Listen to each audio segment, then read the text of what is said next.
دستش طوری که من بالاترش را کردم زینالدین رحیموف.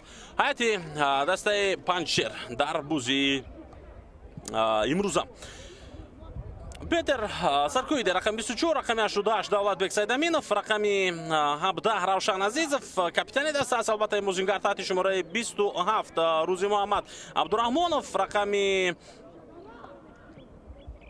13 قربانبوی شیرالیف رقم 20 نتینگو دوریان گانگو رقم 70 کوچکارف رستم جان تحت شماره 9 عبدالفتاح خدایدودزاده رقم 63 عمر جان شریفов رقم 18 مهدی بابری رقم 22 پرویز بوقی آخونوف و سرمربی دسته پنچر بختیار حکیموف است. خب دوران رو من برای شما معرفی خواهم کرد. در بازی امروز داور مرکز امیرجان خورکاشف است از کانون با او صدیق انترش جورابک صدیقов و همچنین اسلام جان خلیقov کمک میکنند و داور چهارم در بازی امروز شعباز زردف است. حالا هجوم رو میبینیم. پس بعد داخل جریمه گل فرصت برای زدن ضربه حتی اینجا قریب بود که پیدا کنند بازیگری دسته حسیلات اما دولتبک سیدامینوف در همین وضعیت صد گذاشت و این هجومی دسته حسیلات اخیراً به نتیجه به پایان رسید. خب شروع بازی دسته حسیلات و پنچر من اینومیدین احمدزاده هستم. دسته حسیلات تو این دم در دوره رقابت‌های لیگ اولی چندان نتیجه‌های خوب ندارد. نتیجه‌هایی که برای این دسته نتیجه قناعت بخش باشند، یعنی این تیم حالا در بازی‌هایی که برگزار کرده است نتوانسته است که پیروزی به دست بیارد. ما اگر به بازی اخیر این دسته توجه کنیم چندان نتیجه خوب نیستند. هرچند امین صبحانی وقتی که به دسته حسیلات اومد، خب این متخصص دعوا میکرد و این متخصص خوب چونین حتی حرفا میگفت که دسته رو او به سطح نو میبرد. اما شروع از آغاز موسم دسته حسیلات یگان غلبه به دست نآورد در 6 بازی که برگزار کرد. مقابل کلوب مرکزی ورزش ارتش در دور اول شکست خورد، از برخشی شکست خورد. با دسته استقلال البته که مساوی بازی کرد و اونجا با شرافت گلی زده اسلام زویروف که بسیار یک گل زیبایی هم بود. بعد هم با وحش مساوی کرد از دسته روشن در دربی خطلون شکست خورد و با روشن بازم مساوی کرد. و روبرت دسته حسیلات و خاطر برای پیروزی ها برآمدن سرمربی رو عوض کردند. هرچند حالا ما در خوب صحیفه دسته خود حسیلات میبینیم که چنین خبر اومده است که امین صبحانی از مقامش استعفا داد. شاید کدام یک شرط و شرایطی برای او پسند نبود، شاید خوب این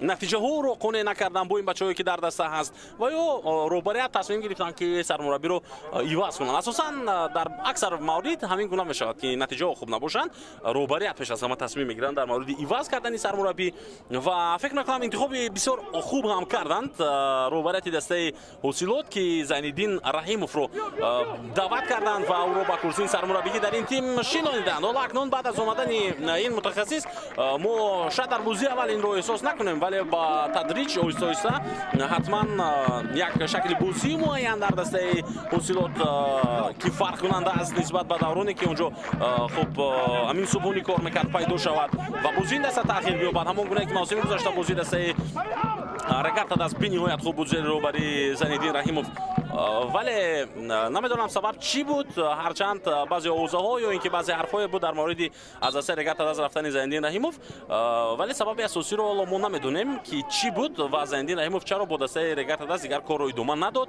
و روبر دسته رگرتا دست هم یک بار تصمیم گرفتن که سرمربی رو عوض کنند. حالا دولتبک سیدامینوف اینجا آسیب گرفته است. دفاعگر دسته پنچر بعد برخورد با فوتبال بازی حسیلات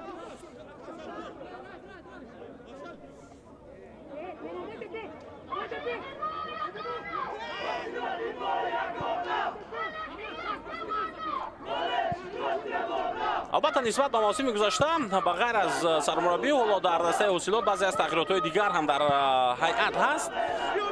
اشتباه نوبتی بازیگران پنچر و ادامه حمله رو میبینیم. سانگ با توپ پس او ضربه در اجرای اسلام زویروف برطرف شد این ضربه، ولی اسلام زویروف فلکه عادت کرده است به اینکه از مسافه دور ضربه بزند و او در حقیقت به خود باوری پیدا کرد که با این راه میتواند گل‌های زیبا بزند. گلی که بعد دروازه دسته خوب استقلال زده بود، گلی که به دروازه دسته استراوشان زد با اصول قیچی، با جایش بسیار زیبا و در هر دو دور هم از گل‌های زده او گل‌های زیباترین چمپیونات مملکت بودند. حالا حمله نوبتی دسته اوسیلوت و اینجا شوروخ سنگوف نتوانست هجوم را ادامه داده. اخیراً تو با پای خود زده از میدان بیرون گردید. و در این بازی ها نیز اکنون این فوتبال باز کوشش میکند که ضربه ها زند در هر مورد و لکه ما تلاش اولی رو در 6 دقیقه آغاز دیدیم. فریدون پس او به شوروخ سنگوف خودی او تصمیم میگیرد که حمله رو ادامه میدهد از کنار، بر خودی نچندان سخت ولی به هر حال قاعده بازی اینجا ویران گردید. از طرف بازیگر شماره 9 عبدالفتاح خودی داد زده.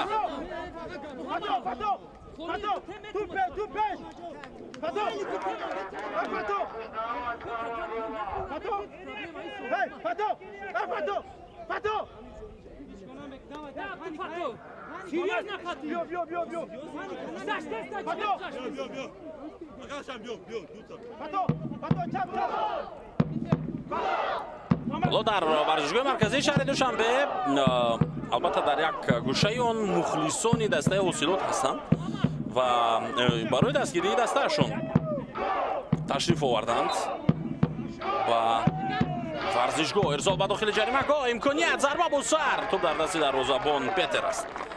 بله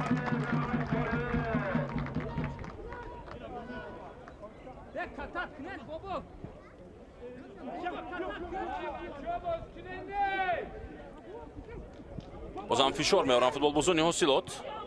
پس اسلام به کنار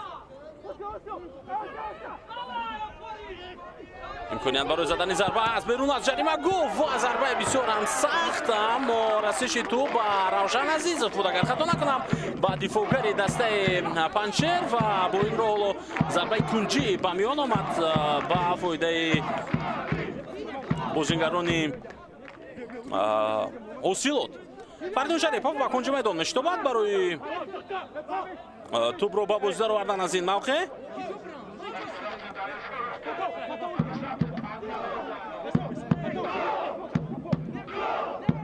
فریدون حالا در کنج میدان است. البته فریدون در آغاز کارنامه‌اش از جمله آن بازیگران دانسته میشد که خیلی با مهارت است و تکنیک بسیار بلند دارد. حالا ارسال نوبتی بعد داخل جریمه‌گاه پنچر بازم این وضعیت برطرف شد و اما یک مدت او سیب گرفت و حالا هجوم نوبتی اوسیلوت رو میبینیم که اخیراً برطرف شد و حتی خود بازی هم ویران گردید. خب او سیب گرفت فریدون و از فوتبال بزرگ یک مدت دور شد، نتوانست که ادامه بدهد کارنامه‌اش رو.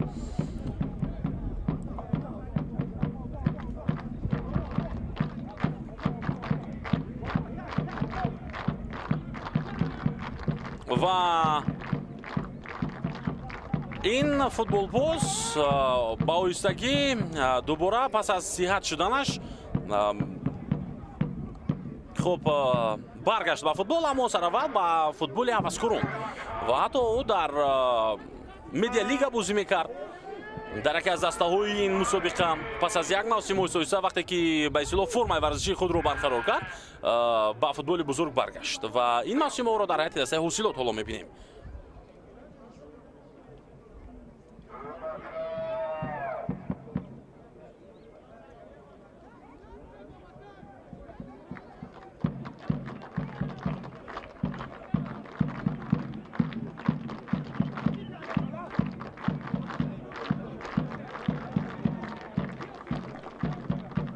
اینجا ما میبینیم که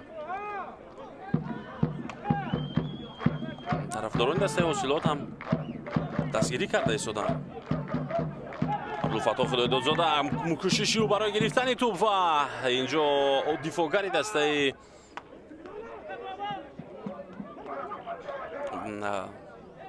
اوسیلوت توانست که این حالت رو برطرف کند.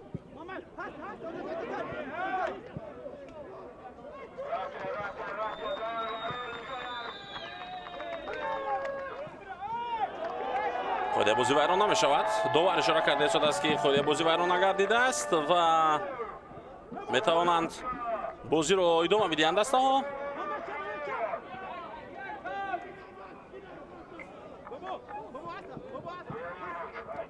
Сонг паси ӯ ба марказ. Ислом ҳуҷуми дастаи ҳосилот идома меёбад. Фаридун Шарипов паси ӯ барқӣ. баъзе аз мутахассисон, баъзе аз сармураббиён, баъзе аз хуб коршиносони футболи тоҷик дар оғози корномааш Фаридун Шариповро мегуфтанд ки ин бо он маҳорате ки дорад ҳатто аз Хуршед Маҳмудов ҳам метавонад хубтар шавад ва барои футболи тоҷик хидмат кунад. Абдулфатоҳ Худоёдодзода ҳуҷуми навбатии дастаи Паншерро идома медиҳад. паси ӯ ба дохили ҷаримагоҳ ва бартараф гардид ин вазъият.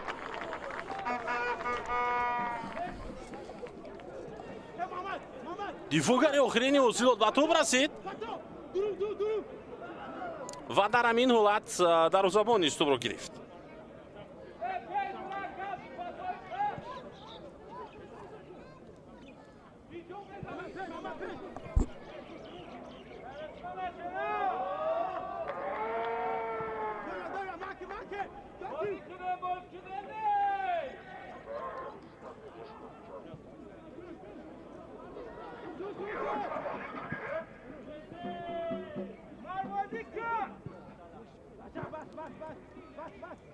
Ислом Зоиров. Ислом дар марказ тӯбро дар ихтиёри худ мегирад. иштибоҳи ӯ ва тӯбро аз даст дод ҳоло Ислом ҳамзамон қоидаи бозиро вайрон кард. Дар ҳамин вазъият Борте Нигиаши ва қоидаи бозӣ инҷо бар муқобили Маҳдӣ Бабрӣ вайрон гардид.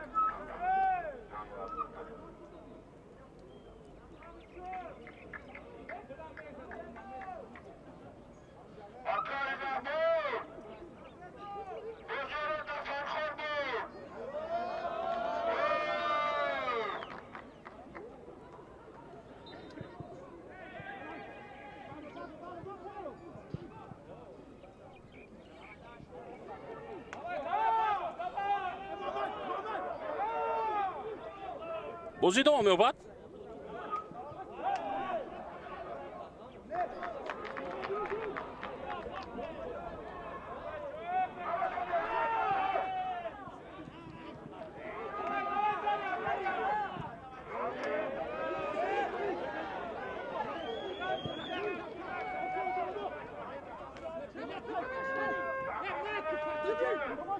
ҳуҷуми дастаи ҳосилот.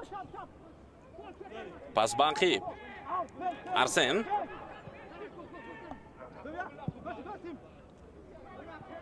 Ласканор Шорух Сангов метавонад ки ҳуҷумро идома бидиҳад. пас ба Фаридун. воса ба мавқеъҳои дастаҳо агар гап бизанем, дастаи ҳосилот дар ҷои 11 аз дар ҷадвал бо касби ҳамагӣ 3 имтиёз.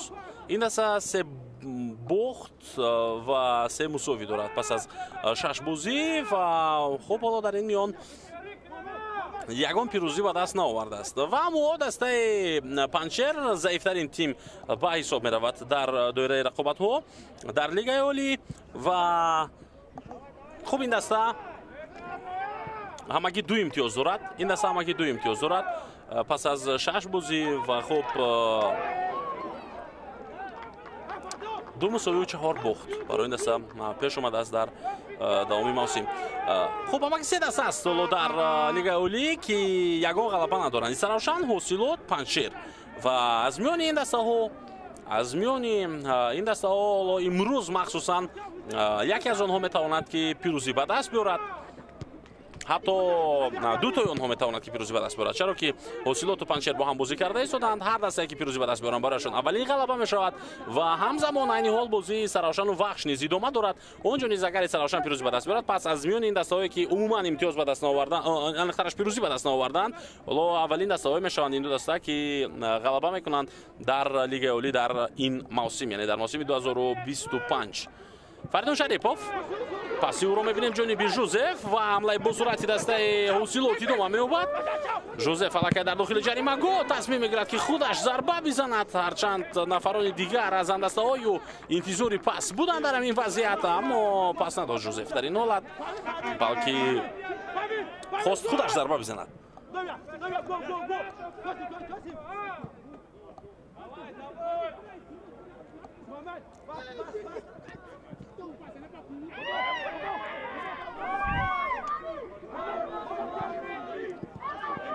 ҳуҷуми навбатии Ҳусилот. Равшан Азизов бартараф кард ин ҳуҷумро.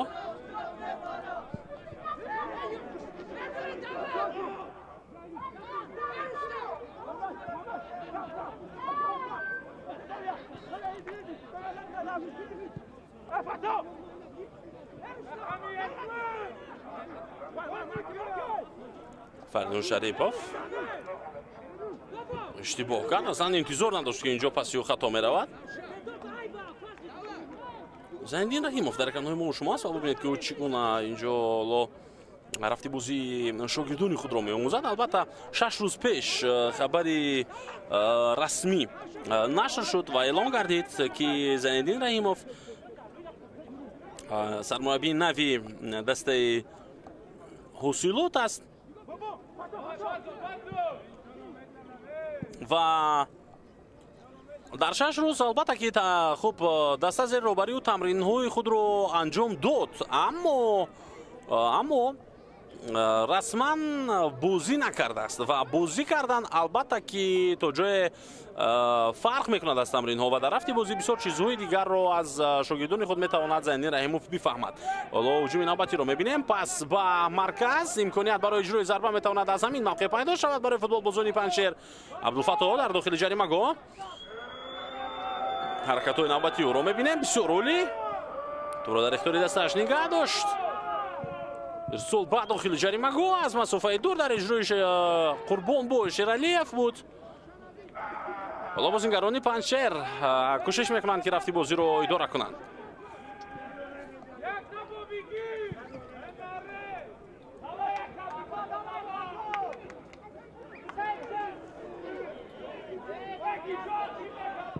зарба ҷониби дарвозаи Ҳусилот ва ин аввалин зарбаи футболбозони Панҷшер буд дар бозии имрӯза.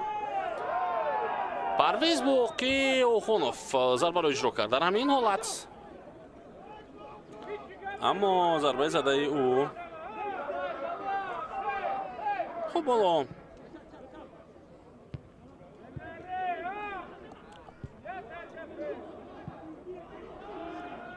рост нарафт ҷониби дарвоза, аммо ин оғози ҳамлаҳо буда метавонад. Ин оғози ҳамлаҳо буда метавонад барои дастаи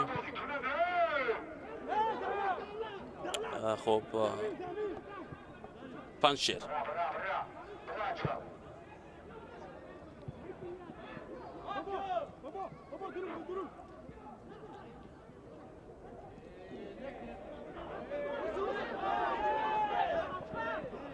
ҳуҷуми навбати Ҳусилот. Пас ба канор Ислом.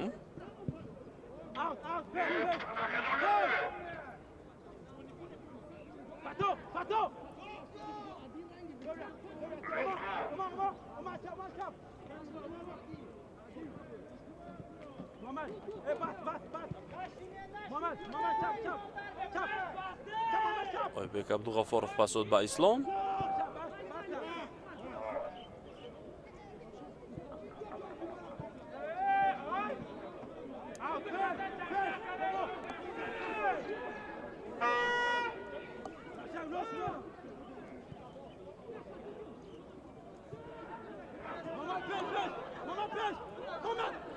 ба ҳуҷум мераванд акнун бозингарони Ҳусилот ва инҷо паси Шорух Сангов андак сахт буд ва бо суръати албатта тезтар пас иҷро гардид. дар ин ҳолат бозингари шумораи 17 Жозеф Акумади натавонист ки муборизаро идома бидиҳад барои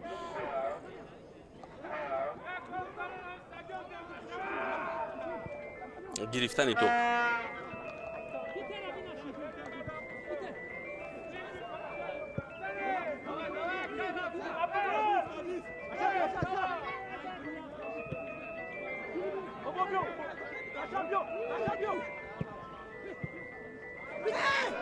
боз як ҳамлаи дигари дастаи Осилот, зарба ва ту дар дохили дарвоза.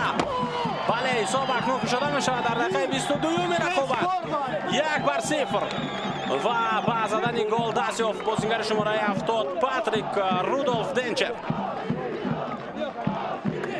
ин голи аввали бозингарони Осилот аз зарбозӣ имрӯз. Албатта барои Заниддин Раҳимов то ҷои кор омад кард. пеш аз бозӣ бисёр мувофиқ ӯро иваз карданд, яъне ӯро даъват карданд ба ҳайси сармураббӣ. метавонад корномаи худро дар дастаи Осилот бо ғалаба шурӯъ кунад. муқобили заифтарин дастаи Лигаи Олӣ бозӣ мекунад тими Осилот дар ин давр.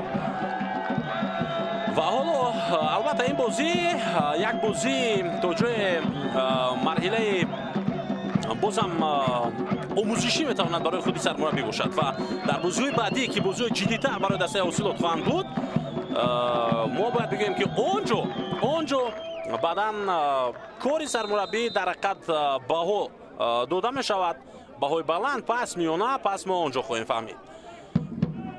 вале ҳоло ба пирӯзӣ расидан ва аввалин ғалабаро ба даст овардан ин хеле муҳим аст. нобаста аз ин ки Панҷшер дастаи заифи чемпионат ба ҳисоб меравад, Панҷшер дастаи то ҷои камбаҳотарин аст. албатта нобаста аз ин ҳама ғалаба дар ин рақобат агар он ҳам барои дастаи Осилот даст диҳад, пас хеле муҳим аст.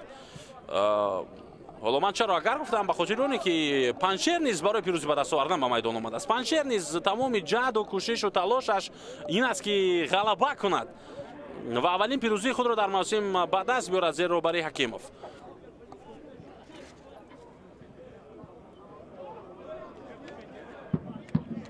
ба ин хотир барои дастаи Осилот осон нахоҳад буд. Шоҳрух Сангов дар ҳолати офсайд қарор надорад ва тӯбро дар майдон нигоҳ дошт. ирсол ба дохили ҷарима, гӯҳ тӯб дар дасти дарвозабон Петер Саркодие.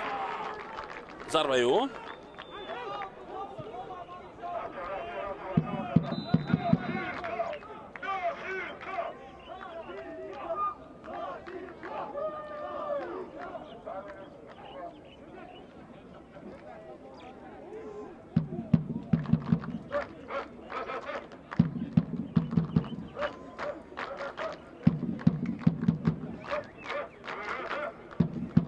як аз бозингарони дастаи Панҷшер ҳоло осеб мегирад дар ҳамин вазъият.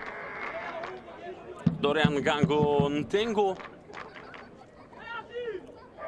ва инҷо ҳатто духтурони даста ба кӯмаки ӯ меоянд.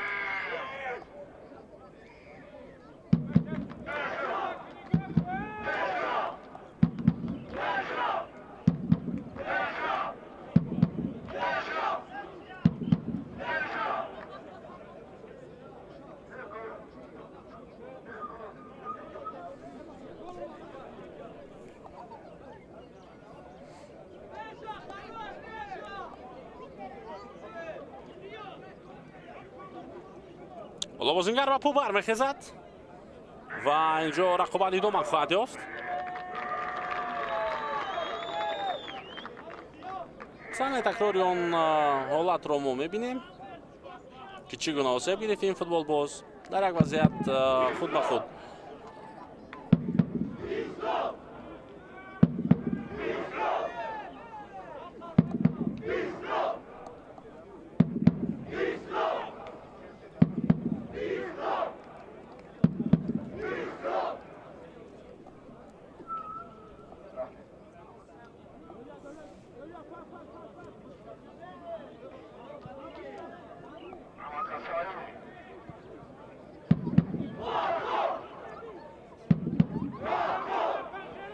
бозӣ давом ёбад акнун.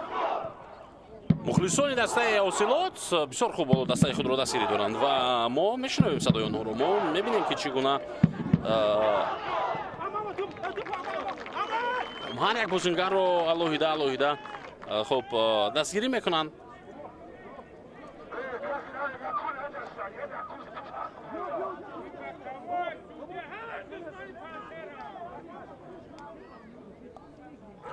ислом Зоиров ба кунҷи майдон мешитобад барои тӯбро ба бозӣ даровардан.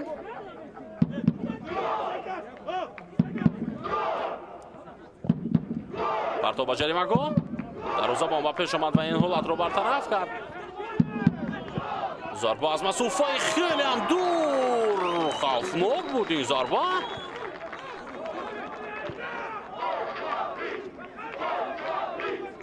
аммо аз паҳлӯи дарвоза гузашт.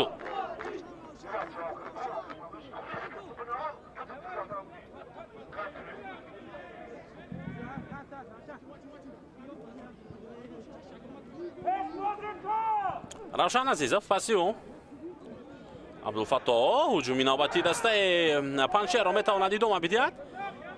бисёр хуб дар маркази майдон тӯбро нигаҳ дошт ин дафъа. ҳоло паси ӯ ба канори рост, аммо тӯб аз майдон зада берун карда мешавад дар ҳамин ҳолат.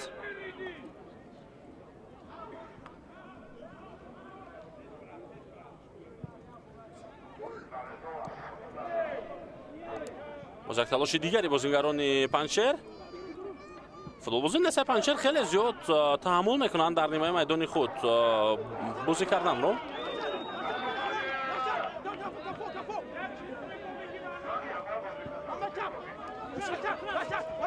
балакай дар ҷаримагоҳи паншер ва зарбаи кунҷи навбатӣ ва фоидаи дастаи ҳосилот ба миён омад. равшан азизов тӯбро аз майдон берун намуд.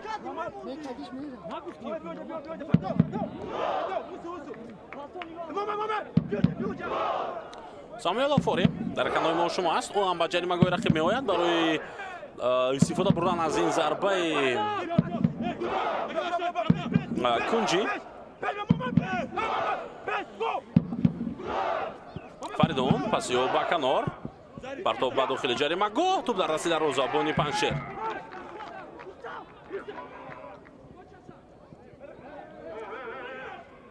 шорух сангов дар ин вазъият бортени гиаши тавонист ки аввалин шуда ба тӯб бирасад ва ин ҳолатро бартараф намояд.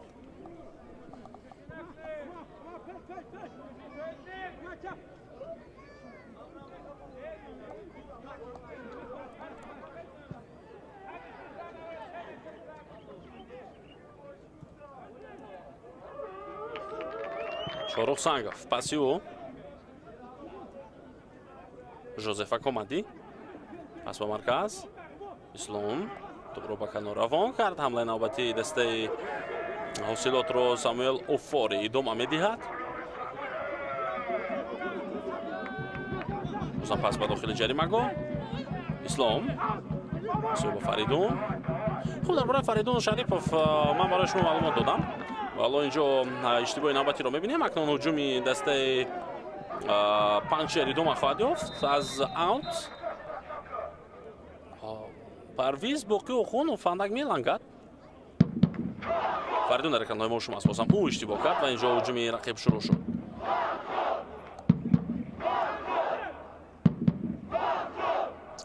ба қавле таймаут ҳоло барои дастаҳо дода мешавад,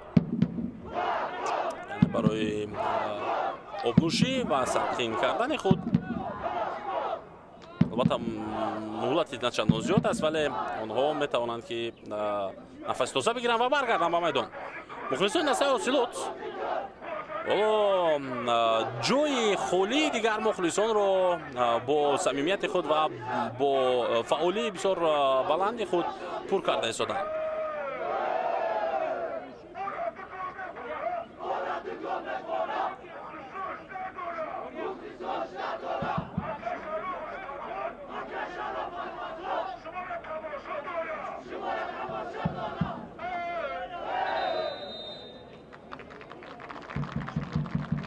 бозингарони дастаи ҳосилоти фархорро дидем мо ки чӣ гуна ҳоло омода шуданд барои дубора ба бозӣ баргаштан ва рақобатро идома доданд. саҳнаи такрори голро ҳам мебинем инҷо ки чӣ гуна денчер аз канор зарба зад ва паси головарро ислом зоиров дод.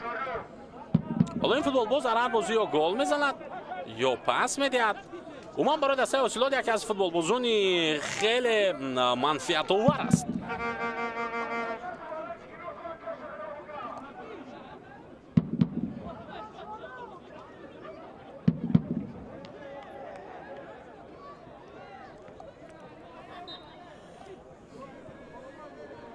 абдураҳмонов тӯбро ба бозӣ даровард.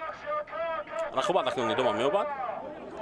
имконият барои задани зарба ҳоло нест, вале ба ҳар ҳол дар ҳуҷум боқӣ мемонанд бозингарони дастаи паншер ва кӯшиши маҳдӣ барои задани зарба буд. لدی فوگار توپ رو برگردون در همون وضعیت.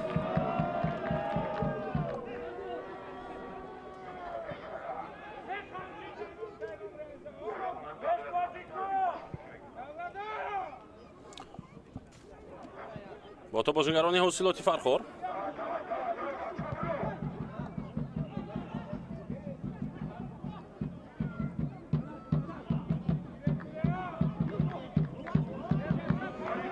اوت در آخرین لحظه با یک پوغچ روزی محمد عبدالرحمانов توپ رو از میدان بیرون کرد.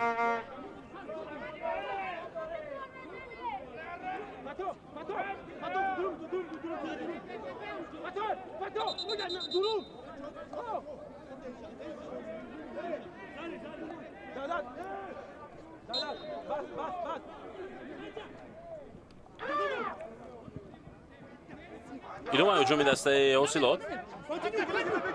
давлатбек мубориза бурд ва тавонист натавонист тӯбро дар майдон нигоҳ дошта ва ҳоло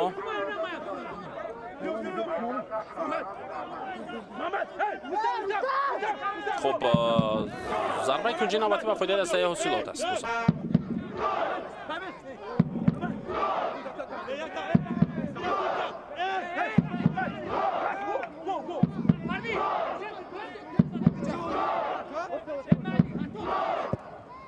партов ба ҷаримагоҳ.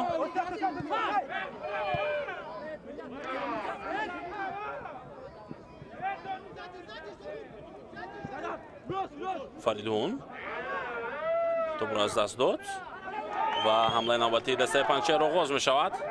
суратафзоиро мебинем.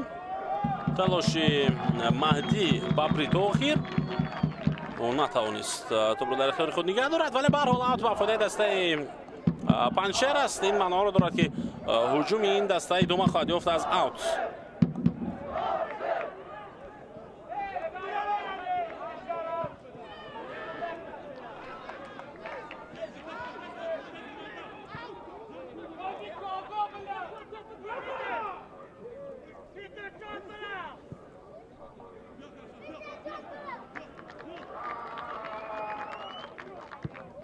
равшан азизов зарбаи ӯ ишора мекунад футболбози дастаи панҷшер ки тӯб ба дасти бозигари ҳосилот расидааст, аммо хуб дар бозӣ имрӯз зафар нест пеш аз ҳама ва дар чунин ҳолатҳо санҷидани лаҳзаҳои такрорӣ мушкил аст ва ғайриимкон. ҳоло ҳуҷуми ҷавобии дастаи ҳосилот зарба ва голи дуюмро мебинем. аммо коргардон метавонад барои мо саҳнаи такрори ҳолати қаблиро ки бозингарони дастаи хуб панҷшер онҷо эътироз карданд ки ту ба дасти як нафар расидааст, онро ба мо аввалан нишон медиҳад ва баъдан ҳуҷумро легионерони дастаи ҳосилот ҳоло корбадаст шуданд ё ки дастбакор шуданд ва онҳо голи дуюмро ҳам заданд дар бозии имрӯза.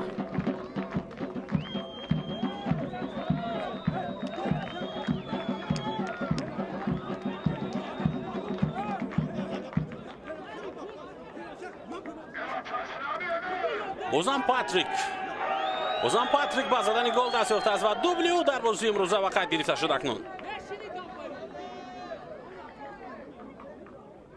аксулҳуҷум бо суръати бисёр ҳам тез ва пас аз канор бисёр хуб буд ба денчер. дар ҳамин вазъият махсусан сунг аз канор бо суръати баланд баъди паси фаридун шарипов ҳаракатро идома дод ва паси головаро ин дафъа ӯ ба денчер анҷом дод.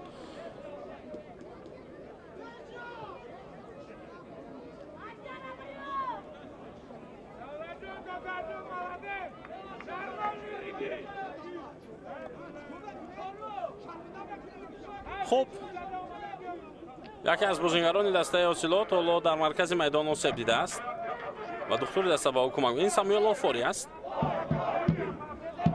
ва ӯ аллакай чандин сол аст дар футболи тоҷик бозӣ мекунад, фаъолият дорад.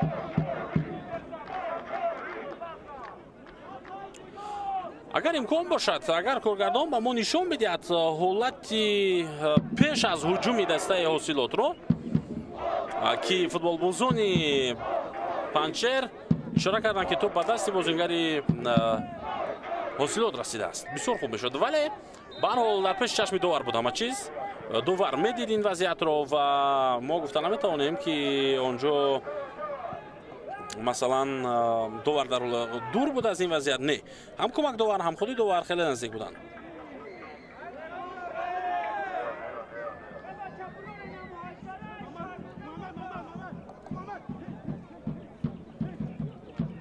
топ дар ихтиёри бозингарони ҳосилот. қисми аввал бисёр хуб пушти сар мешавад барои дастаи ҳосилот.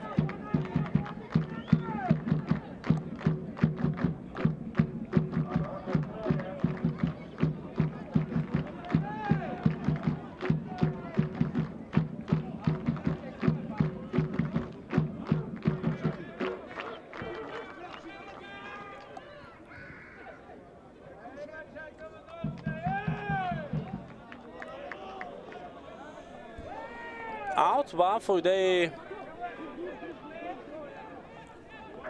ҳосилот. Сангов партоби ваза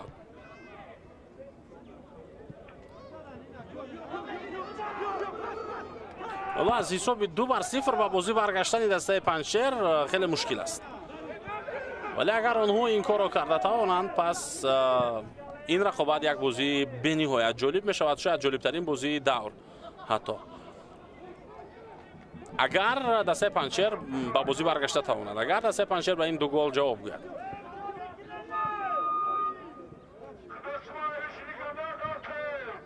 Фаридун топ аз майдон зада берун карда шуд инҷо.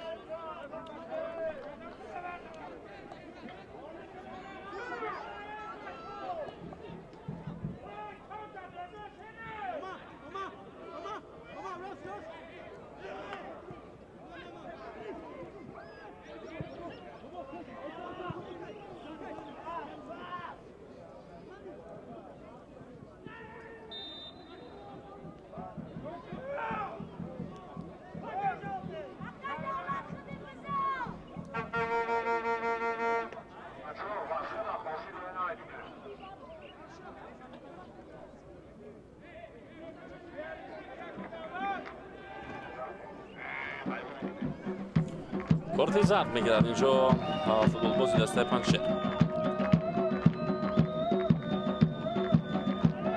на бозигари дастаи ҳосилот анихтараш барои худ бозиро вайрон кардан бар муқобили Омарҷон Шарипов.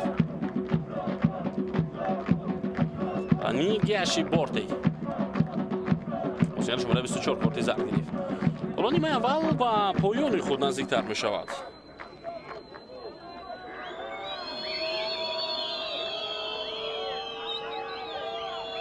атавори бозигузорӣ аз ин зарбаи кунҷӣ истифода бурданд мехоҳанд футболбозони Панҷшер. партоб ба дохили ҷаримагоҳ, мавқеъ барои иҷрои зарба ва аммо ду кас, ҳатто ду кас натавонистанд ки дар ин вазъият зарбаро хуб иҷро кунанд.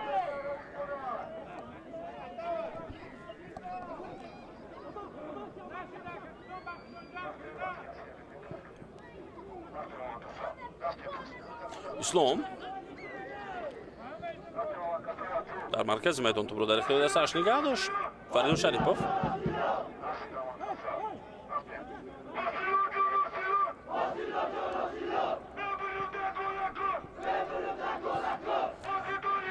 сурудхонии мухлисони дастаи ҳосилотро мешнавем мо ки чӣ қадар онҳо самимона ҳоло дастгирӣ мекунанд дастаро. ҳуҷуми навбати ҳосилот бартараф мешавад. 5 дақиқаи охири қисми якум боқӣ монд. 5 дақиқае ки барои дастаи Панҷшер метавонад заминаи камбек карданро фароҳам кунад. яъне агар бозингарони Панҷшер дар ҳамин 5 дақиқа як гол бизананд, дар нимаи дуюм барои онҳо камбек кардан осонтар мешавад ва бозӣ баргаштан осонтар мешавад. тӯбрабои навбати футболбозони Панҷшер ва идомаи ҳуҷуми ин дастанро мебинем. мавқеъ барои задани зарба ва начандон зарбаи хуб дар иҷрои Рустамҷон Кучкаров.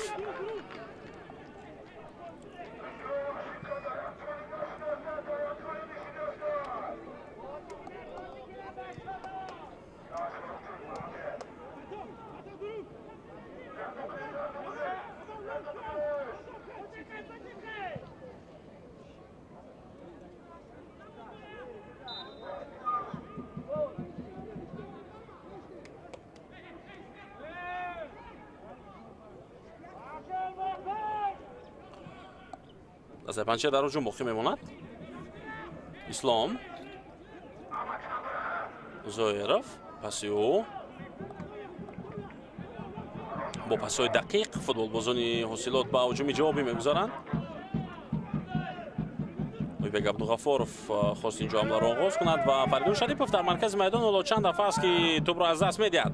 باز یک هجوم دیگر در اجرای دسته پنچر. الکی توپ در داخل جریمه‌گاه حاصلات است. امکانیت برای زدن ضربه و دروازه‌بان حاصلات دستش را نجات داد، اما داور اشاره میکند که افساید بوده است آنجا.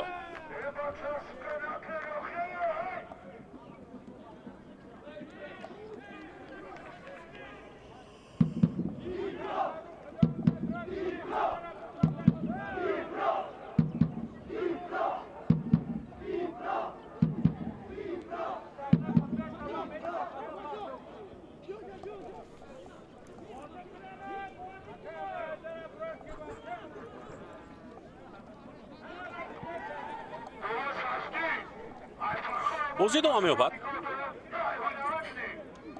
سونگ اشتباه نوبتی فوتبالبازان دسته حاصلات در آخر قسم اول حالا موقعیت رو از دست داده ایستادند بازیگران حاصلات. ضربه بسیار هم با سرعت، اما عبدالفتاح خدای دادزاده راه ضربه زدن نتوانست در این حالت و توپ از پهلوی دروازه گذشت. از پهلوی دروازه ابراهیم اسماعیلوف. صحنه تکرار رو می‌بینیم. بسیار هم ضربه سخت بود، ولی اندک باید که طرف چپ ضربه اجرا میشد و در این وضعیت برای ابراهیم اسماعیلوف موقع مشکل به میان می آمد. اما این کوشش‌های فوتبالبازان دسته پنچر الکی رفتی رقابت رو جالب‌تر کرده است. در دقیقه‌های پایانی نیمه اول شاروخ سنگاف پاسی از بالای سر بازیگر رقیب در مرکز میدان خود بازی ویران نمی‌شود. سنگاف ارسالی او بعد داخل جریمه گل توپ از دروازه‌بان گذشت، از این فوگر هم گذشت، اما در آخر دنچر نتوانست توپ را در اختیار خود نگه داشته، چون که او انتظار نداشت توپ از دروازه‌بان میگذرد. این نظرت این دنچر نه بلکه جوزف اکومادی بوده است، بازیگر شماره 17.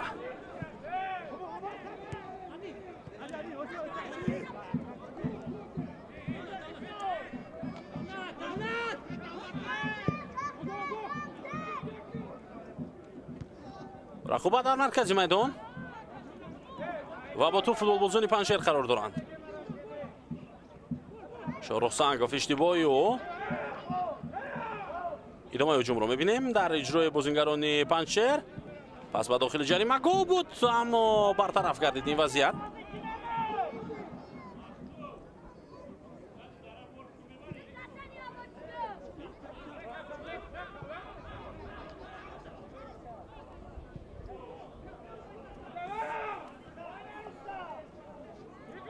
رستم جان پرتاب میکند به داخل جریمه گل، ضربه بود سر جانبی دروازه حاصلات و امکانیت خیلی خوب رو از دست میده در این حالت عبدالفتاح خدای دادزاده.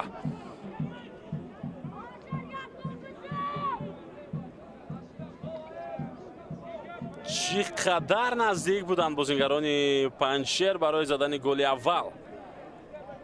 و این هم در آخرین دقیقه وقت اساسی در قسم یکم.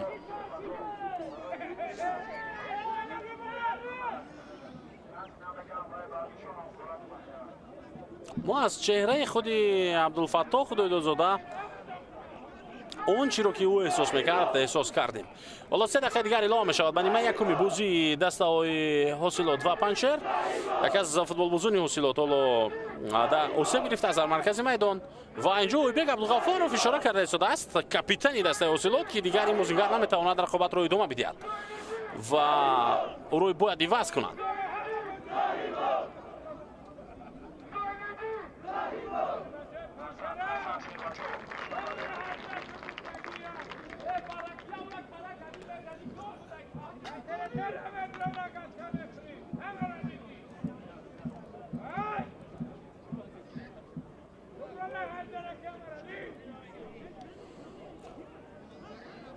خب حالا سامیل آفاری اوسیب گرفته است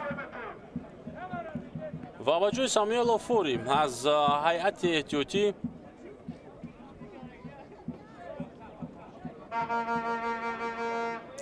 ки ба майдон меояд. Инҷо мухлисонро мебинем ки дар майдон воқеан онҳо будани худро нишон дода истоданд ва мо аз пушти экран ҳатто инро эҳсос мекунем.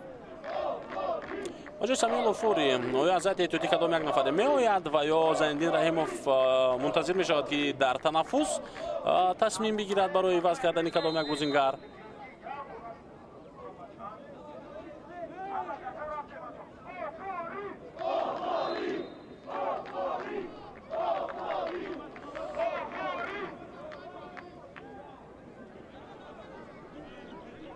ду бозингари фаъолтарини дастаҳои ҳосилоту панчер барои мо шумо хоб якҷо нишон дода шуданд. Абдулфатоҳ Худоёдузода ва Ислом Зоиров он ду нафаре ки таъсири калони худро ба бозии дастаҳояшон метавонанд бирасонанд.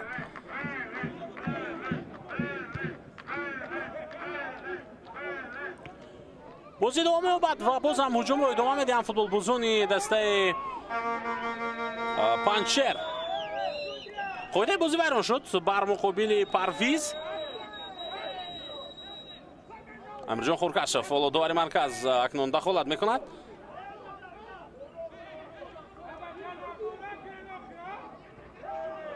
Офори ҳоло аз тарафи духтурон кӯмак карда мешавад. имконияти навбатии бозингарони панчер.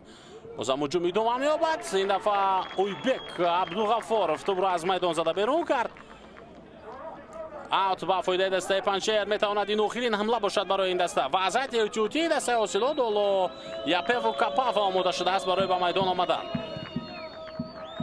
ирсоли тӯб ба назди ҷаримагоҳи дастаи ҳосилот. Равшан Азизов хост ки бартараф кунад тӯбро ва нагзорад ки аксолҳуҷуми дастаи ҳосилот шурӯъ шавад, аммо муваффақ нашуд.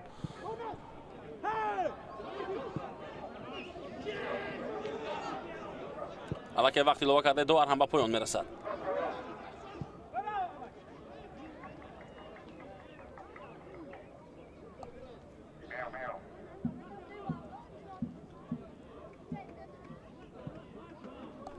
ҳоло дастаи ҳосилот як нафар камтар бозӣ дорад.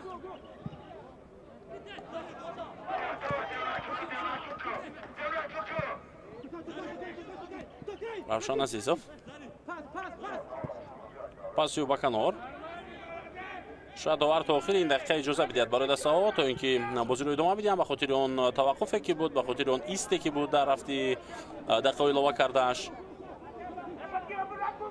Иброҳим Исмоилов саросима нест ва он мехоҳад ки бо ҳамин ҳисоб қисми аввал ҷамъбаст шавад, ҳатто бозӣ бо ҳамин ҳисоб ҷамъбаст шавад. бозингарони дастаи ҳосилот рӯзиянд, чунки онҳо ба аввалин ғалабаи худ мерасанд дар мавсим.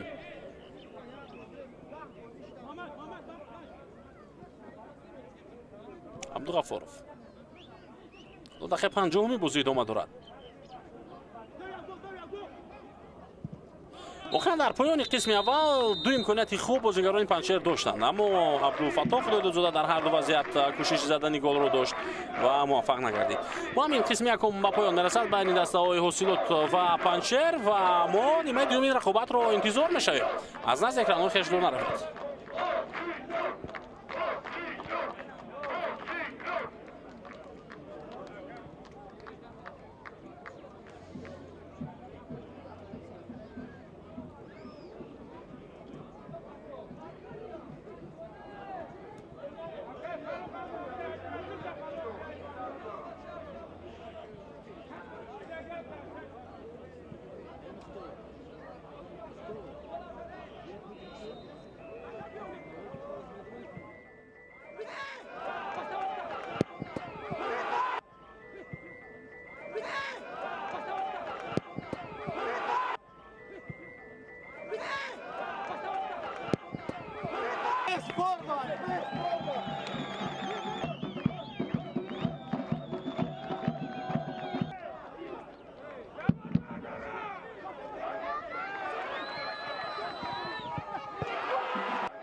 гуруснает ланчбоксҳо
مخلصان فوتبال، بینندگان شبکه تلویزیونی فوتبال، ما با قسم دومی بازی دسته‌های حاصلات و پنچر برمیگردیم.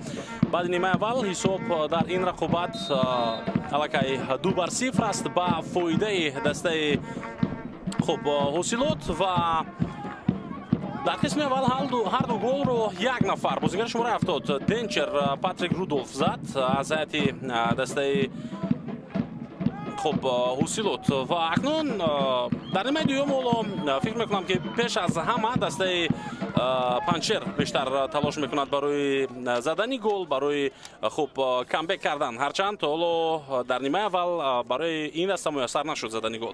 ولی باید بگیم که در پایان قسم اول دو فرصتی بنهایت خوب و نزدیک به گل داشتن بازیگران تیم پنچر، مخصوصا عبدالفتاح خدایدادزاده میتوانست که حساب رو حداقل 2-1 نماید، یعنی گل اول دستش رو بزند، اما او از امکانات استفاده بردن نتوانست. خب اینجا خود بازی در مرکز میدان ویران می شود و در آغاز قسم دوم تغییرات است در هیئت دسته حاصلات. بازیگر شماره 15 از میدان گرفته شد ساموئل لوفوری و با جای او با بازی آمد تحت رقم 10 خب فوتبالبازی دیگر، لیگنر دیگر یاپیو کاپاوا و این یگانه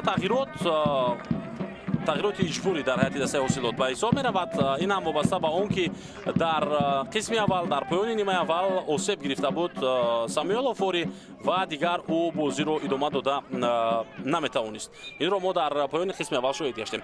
اکنون با هیئت دسته دیگر بار توجه میکنیم. در نیمه دوم ابراهیم اسماعیلوف، شوروخ سانگوف، اویبек عبدالغفورов، арсен обамабили، борт нигиаши، ислом зоиров، фаридун шарипов, сонг, жозеф акомади, рудольф денчер و یاپیو کاپاوا.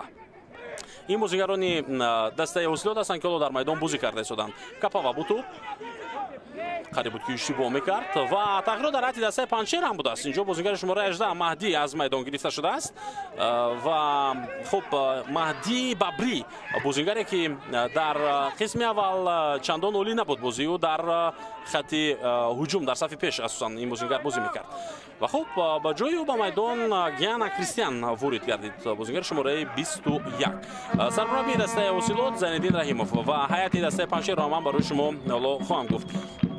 پتر سارکودی، давлатбек сайдаминов، равшан азизов، рӯзи муҳаммад абдурахмонов, қурбонбой шералиев, нтенгу дориан нгангу, рустамҷон кучкаров, абдулфатоҳ худойдодзода, умарҷон шарипов, парвиз буқӣ охунов ва ҳамчунин бозигаре ки навака газети ютюти ба майдон омад кристиан гиана. худе бозӣ вайрон мешавад муқобили денчер ва ҳатто курти зар гирифт дар ин вазъият қурбонбой шералиев. بله به خاطر هجوم دسته حاصلات رو منع کردن، باز داشتن. خب این بازیگر رو جزا گرفت از طرف داور مرکز.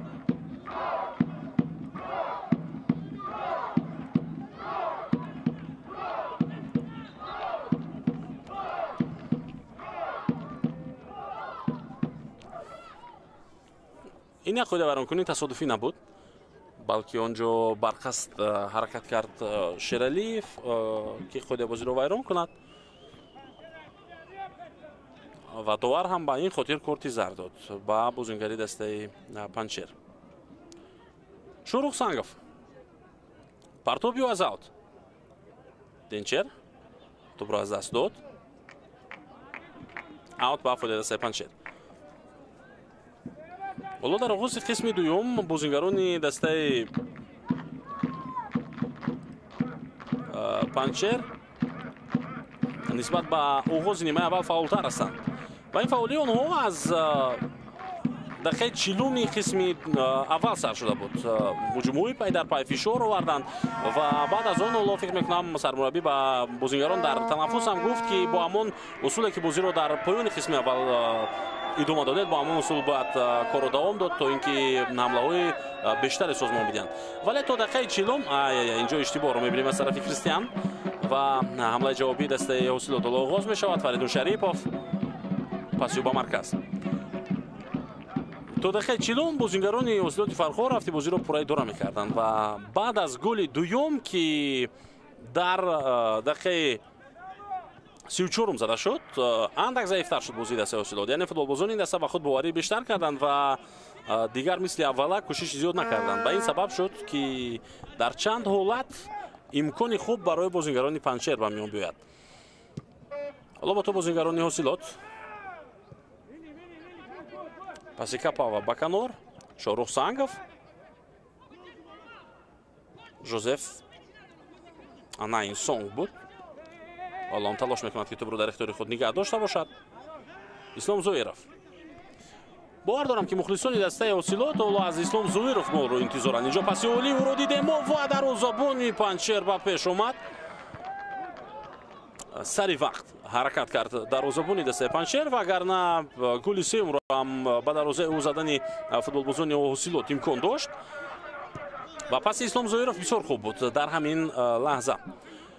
хуб дар бораи Ислом Зоиров ман гуфтанӣ будам ки бовар дорам мухлисони дастаи ҳосилот онҳое ки ҳоло ба варзишгоҳи шаҳри Душанбе ташриф оварда натавонистанд ва аз тариқи телевизион бозиро тамошо карда истоданд, аз Ислом Зоиров махсусан голро интизоранд. он бозингаре ки дар бозӣ бо Иста Равшан, он бозингаре ки дар бозӣ бо Истиқлол голҳои дарақат зебо зад. дар ин бозӣ ҳам дар нимаи аввал як-ду кӯшиш дошт барои аз масофаи дур зарба задан ҷониби дарвозаи рақиб, аммо ӯ дар баъзе аз ҳолатҳо хуб муваффақ нашуд барои задани зарба. ҳоло бо то бозингарони дастаи Панчер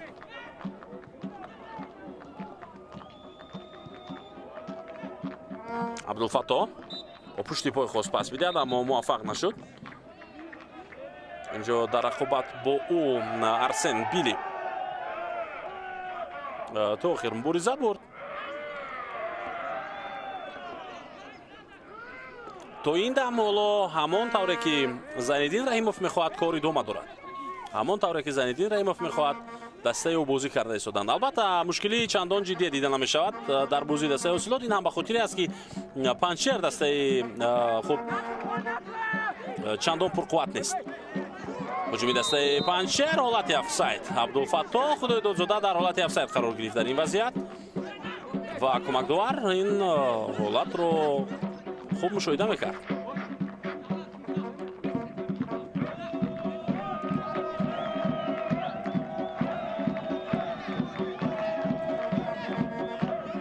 ҳоло бозиҳои ояндаи дастаи ҳосилотро мо агар нигоҳ кунем, ин тим барои мисол пас аз Панчер бояд бар муқобили Эсхата бозӣ кунад. дар сафар ин ҳам дар шаҳри Хуҷанд бозӣ баргузор мешавад ва он ҷо акнун санҷиши то ҷое андак ҷиддитар нисбат ба бозӣ бар муқобили Панчер барои дастаи ҳосилот барои худи Зайниддин Раҳимов пеш меояд ҳамчун сармураббии нави дастаи ҳосилот ва он ҷо маълум мешавад ки кори ин мутахассис то куҷо таъсири хуб расонидааст ба шогирдонаш ба бозии дастаи ҳосилот ки ин тим хуб акнун барои пирӯзиҳо баргашт. ҳарчанд ҳоло дар бозии имрӯза кафолати ғалаба барои дастаи ҳосилот касе надодааст ва ҳанӯз дақиқаи 54-уми бозӣ идома дорад. то поёни бозӣ дастаи Панчер метавонад хуб корнамоӣ кунанд футболбозонаш ва ба қавле хуб камбек намоянд. Фардон Шарипов ходи бозиро вайрон кард дар маркази майдон. ӯ муқобили Умарҷон Шарипов иштибоҳ кард. дар қисми аввал ҳам чандин хатоҳои Фаридун Шариповро мо дидем. албатта қоидавайронкунӣ не, балки ӯ дар иҷрои пас иштибоҳ мекард. то ба дасти Санде Лунг Чисонг бархӯрд дар ин вазъият.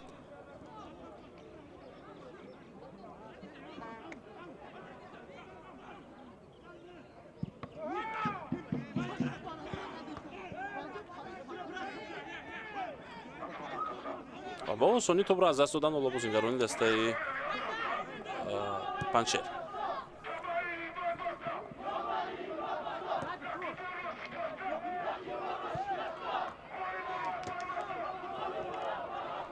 аут. суръати тези Жозеф Акомадиро мо дидем, аммо ӯ дар гирифтани тӯб инҷо муваффақ нашуд.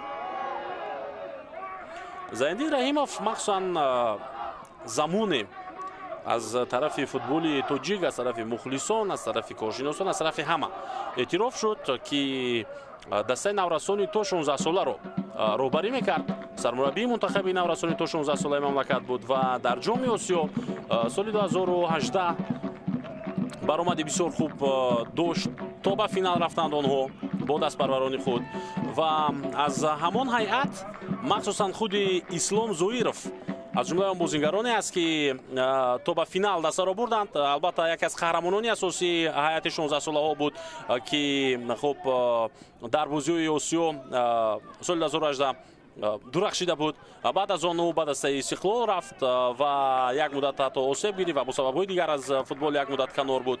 Дубора баргашт ва ҳоло дар дастаи ҳосилот мебинем ки ӯ ба ҳолати хуби варзишӣ бармегардад оҳиста-оҳиста. Хулоса Рустам Соиров, Муриддин Ҳасанов ва як қатор бозингарони дигар хуб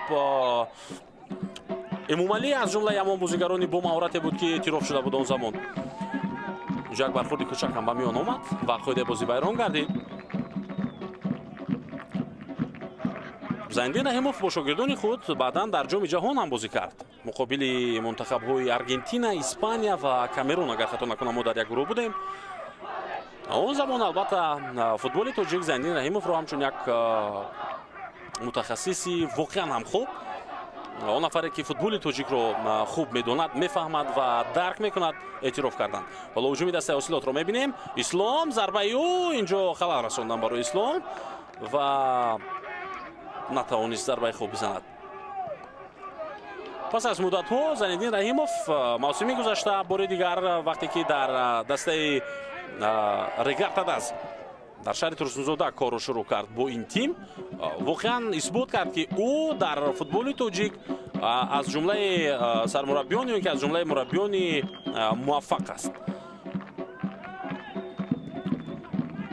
бо дастаи Регар ҳарчанд дар лигаи олӣ барои қаҳрамонӣ мубориза набурда бошад ҳам ҷоми Тоҷикистонро ин даста ба даст овард.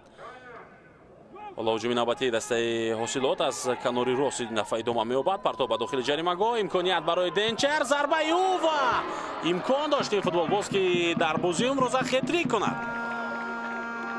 аммо дифоъгар баргардонд тӯбро. Рудольф Денчер ин бор натавонист зарбаи рост ҷониби дарвоза бизанад. бубинед дар маркази ҷаримагоҳи дастаи Панҷшер ин бозингар он қадар дар мавқеи озод қарор дорад ки ҳатто тӯбро мегирад, манъ мекунад, фикр мекунад ва баъдан тасмим мегирад ки зарба занад ё пас бидиҳад. яъне хати дифоъи даста дар ҳуҷумҳои тези ҳосилот мавқеҳоро пурра аз даст медиҳанд. паси Фаридун ба ахир тӯбрабои футболбозони Панҷшер. ҳуҷуми ҷавоби ин дастаро мебинем ва як ба як бо дарвозабон ҳам ҳаст бозингари дастаи Панҷшер. имкон барои задани гол, ҳатто зарба ва фурсати навбатиро мебинем. боз як зарбаи дигар. Иброҳим Исмоилов дастаи ҳосилотро аз гол наҷот дод. зарбаи сеюм ҳам иҷро мешавад ҷониби дарвозаи ҳосилот ва ин бор дифоъгар Капа ва бо саргузории тӯбро аз майдон берун мекунад. биёед бубинем ки Шоҳрух Сангов поғеҷ кард, иштибоҳ кард ва як ба як дар ҳамин вазъият футболбози дастаи Панҷшер омад ва чӣ гуна Нтенгу дар ин ҳолат фурсатро аз даст дод. ӯ метавонист ба канор сари вақт пас бидиҳад. албатта зарбаи баъдӣ ҳам бисёр олӣ буд аз тарафи Парвиз ки онро дарвозабон баргардон. тағйиротҳо акнун ба миён меоянд. инҷо аз майдон гирифта мешавад бозингари шумораи 22 Парвиз Бухиохунов ва ҷои футболбози рақами 7 Кабир Салимшоев ба майдон мебарояд.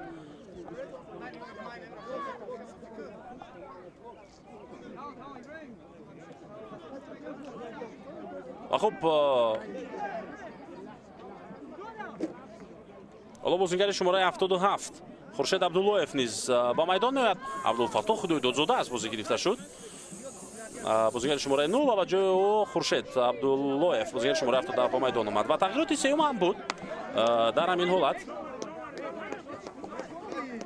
инҷо ду нафар аз ҳайати дастаи ҳосилот ҳоло осеб диданд, ҳам дарвозабон ва ҳам яке аз дифоъгарон. хуб агар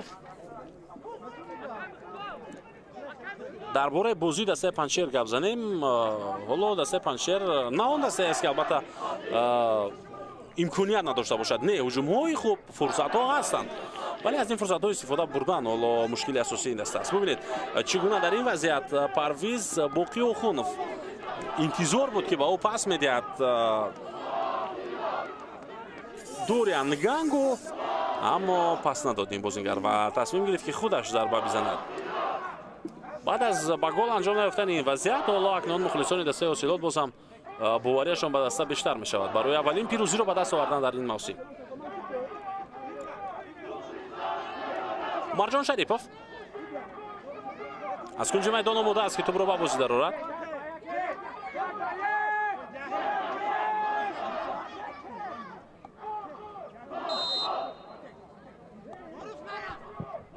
پرتاب به جریمه‌گاه.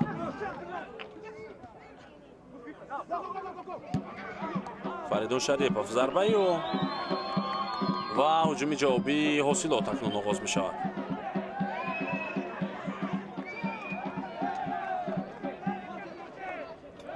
شرالیف پرتابی و ازاوت. خب بازیگر سومی که از هیئت احتیاطی دسته پنجشیر حالا با میدان آمد، این بازیگر شماره 15 مختار ارتیقوف است که در برابر خورشید عبداللهیف و کبیر سلیم شایف با میدان آمد. باز یک هجوم دیگر، پس مختار به کنار، فوتبالبازان پنجشیر از نو به هجوم میگذارند. اینجا یک دیگر رو درست درک نکردند. حالا بازیگران تیم پنجشیر در این وضعیت و توپ از میدان بیرون شد. حتی در بازی بر مقابل ضعیفترین دسته لیگ عالی تیمی حاصلات ضعیفی‌هایش به نظر میرسند. هرچند خودی حاصلات هم از جمله دسته‌های کمبه‌ها تو این مرحله موسم به حساب می‌رود، چون که این دسته در جای 11 قرار دارد و همگی یک امتیاز بیشتر از خود پنجشیر دارد.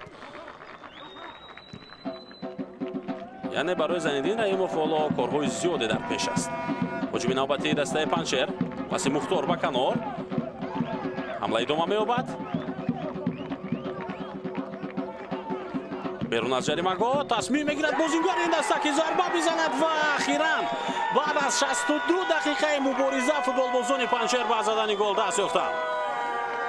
چگونه گل زیبایی بود از طرف مرجان شریپov. حالا اگر گل اول بر وقتتر از این از اون 5-6 فرصت خوبی گلزنی زده میشد، حالا حساب 2-2 بود. ولی در دقیقه 63 زدن گل اول این دیر نیست. این دیر نیست و برای کامبک کردن بازیگران دسته پنجشیر حالا وقتی زیاد دارن. اشتباهی دروازه‌بان ابراهیم اسماعیلوف رو میبینیم.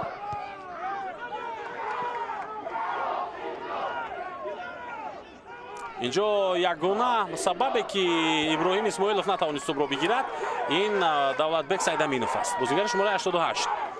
اون فوتبالبازی که پیش از دروازه‌بان حرکت کرد و دروازه‌بان دسته حاصلات دیگر ندانست که در این وضعیت چیکار باید کرد و با کدام سمت باید حرکت کرد.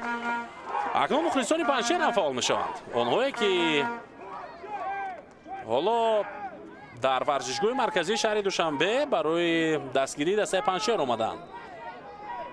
3 تأخیرات یک باره از طرف بختیار حکیموف سرمربی دسته پنجشیر تاثیر خوبی خود را به بازی دسته رساند. هرچند یگان بازیگری از آنهایی که به میدان آمدند حالا به زدن گل دست نیافته باشند، ولی آنها به خیال پای قدم کردند. پرتاب از اوت ادامه می‌یابد. حالا تلاش‌های فوتبالبازان پنجشیر. امیرجان خورکشف داوری مرکزی اجازه داد که بازی رو ادامه بدن فوتبالبازان پنجشیر، چون که توپ در اختیار آنها باقی ماند.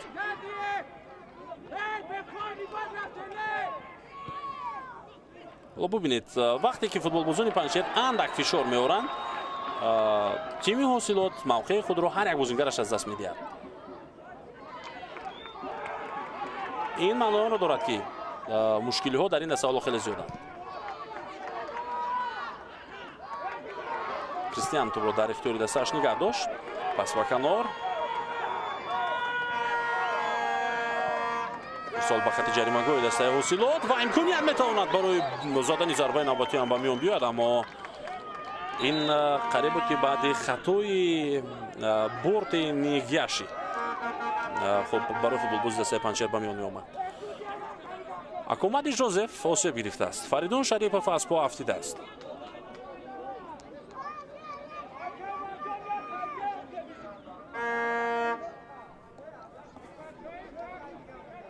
حالا با خاطر آسیب گرفتن یک بازیگر زینالدین رحیمов در آغاز قسم دوم مجبور شد که یک تغییرات انجام بدهد. ساموئل آفوری را از بازی گرفته بود و این بار فریدون و جوزف حالا در زمینند.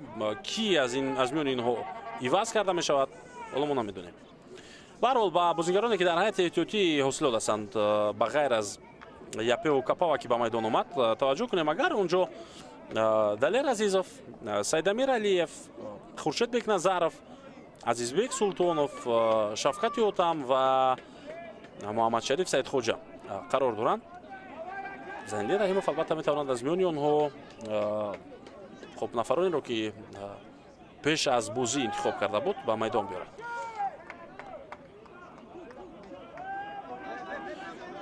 عادتا بازیگران دسته حاصلات تو این مرحله موسم گل‌های زیبا را به دروازه رقیبان خود می‌زدند. ولی در بازی امروزه برعکس شد. به دروازه دسته حاصلات گل زیبا زده شد و عمرجان شریپов مؤلف این گل است. از هیئت احتیاطی دسته حاصلات فوتبالباز آماده می‌شود حالا برای به میدان برآمدن.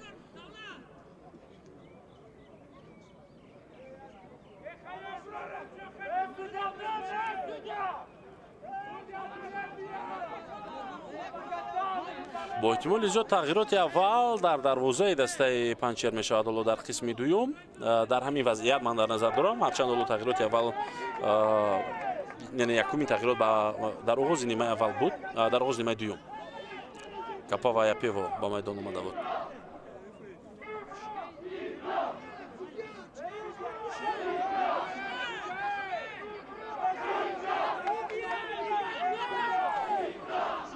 دلیر عزیزов آماده می شود آهسته آهسته برای با میدان آمدن اگر ابراهیم اسماعیلوف دیگر بازی را ادامه دادن نتواند.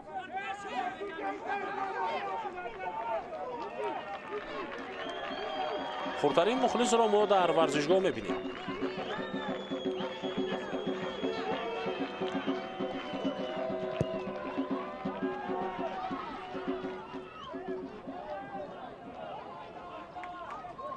کاپاوا نتوانست رو در اختیار خود نگه دارد ولی به هر حال مبارزه در مرکز میدان ادامه می‌یابد. کوشش کبیر سلیم شایف به نتیجه بود. عمرجان شریپов دیگر بار توپ را در اختیار دسته نگه داشت. معذرت این عمرجان نبود بلکه بازیگری شماره 27 روزی محمد عبدالرحمانov بود. هجوم نوبتی پنچر کاپاوا اوفوری در قسم اول بازی بهتر داشت در خط دفاع. او گاه حتی آغاز کننده هجوم ها هم بود. فریدون شریپov در مرکز میدان توپ را از دست داد و آغاز هجوم دسته پنچر را هم می‌بینیم. در بعضی از حالت ها خوب به نظر می‌رسد که چگونه پس نمی‌دهد بازیگر شماره 20. باز یک ضربه دیگر از مسافه دور جانبی دروازه حاصلات راست جانبی دستان ابراهیم اسماعیلوف می‌رود این دفعه توپ و دروازه‌بان با آسانی توپ را گرفت.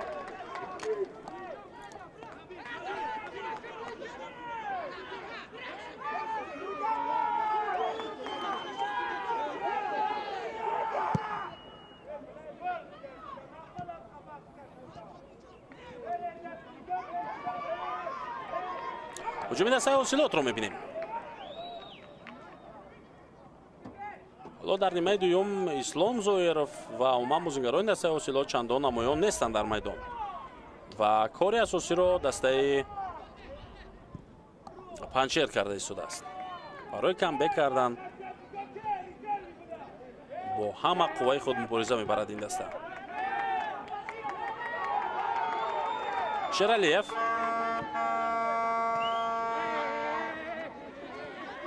خود بازی ورون گردیده است با قول دوور.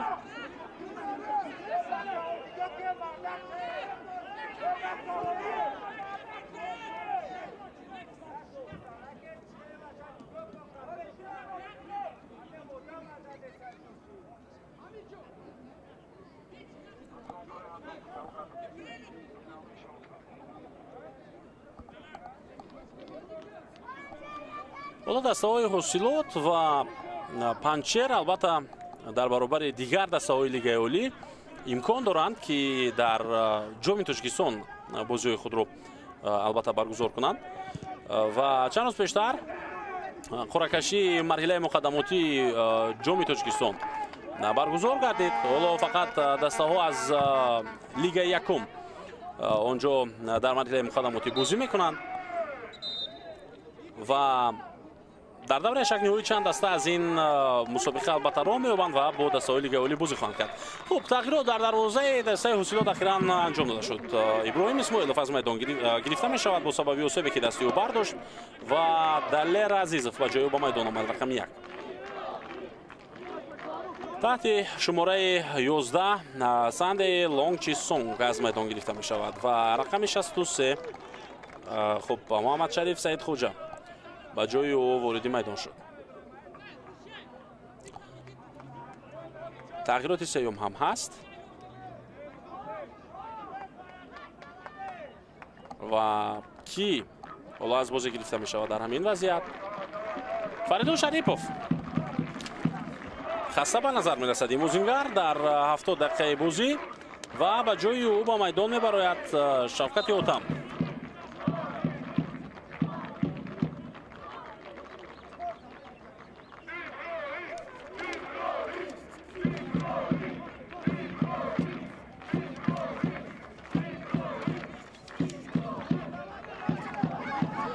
талоши навбатии бозингарони панчер ва фишор меоранд онҳо.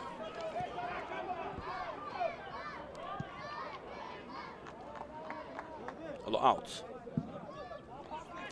камтар аз 20 дақиқаи дигар то анҷоми бозӣ боқӣ мондааст. хулоса барои чӣ ман дар мавриди ҷоми Тоҷикистон гуфтам? ба хотири оне ки Зайниддин Раҳимов охирин сармураббие аст ки ҷоми Тоҷикистонро ба даст овардааст.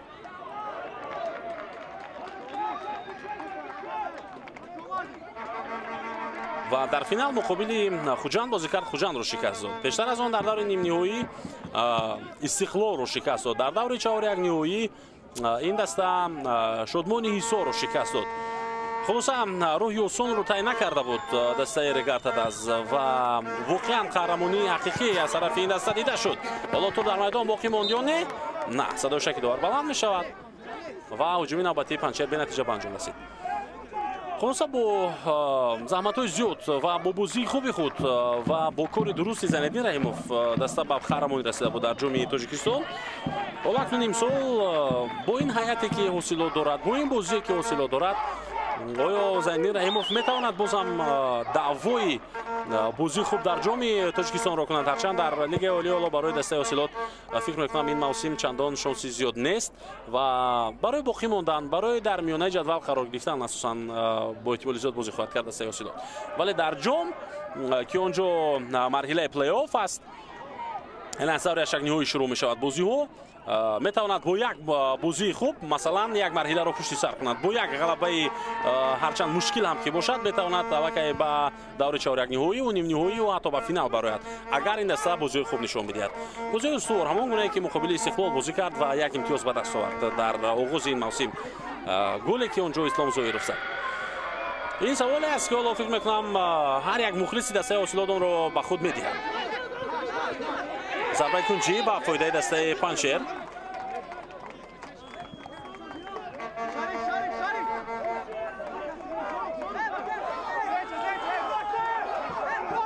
Далер Азизов чӣ гуна дарвозаи дастаи ҳосилотро ҳоло дифоъ хоҳад кард, дар ҳоле ки акнун Иброҳим Исмоилов нест дигар дарвозабони асосии даста.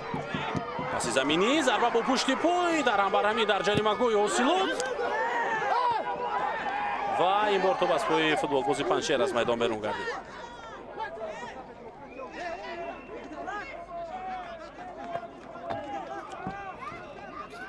дар ин вазъият Дориан Ганго бо пушти пой зарба зад дар аввалин расиши худ ба тӯб.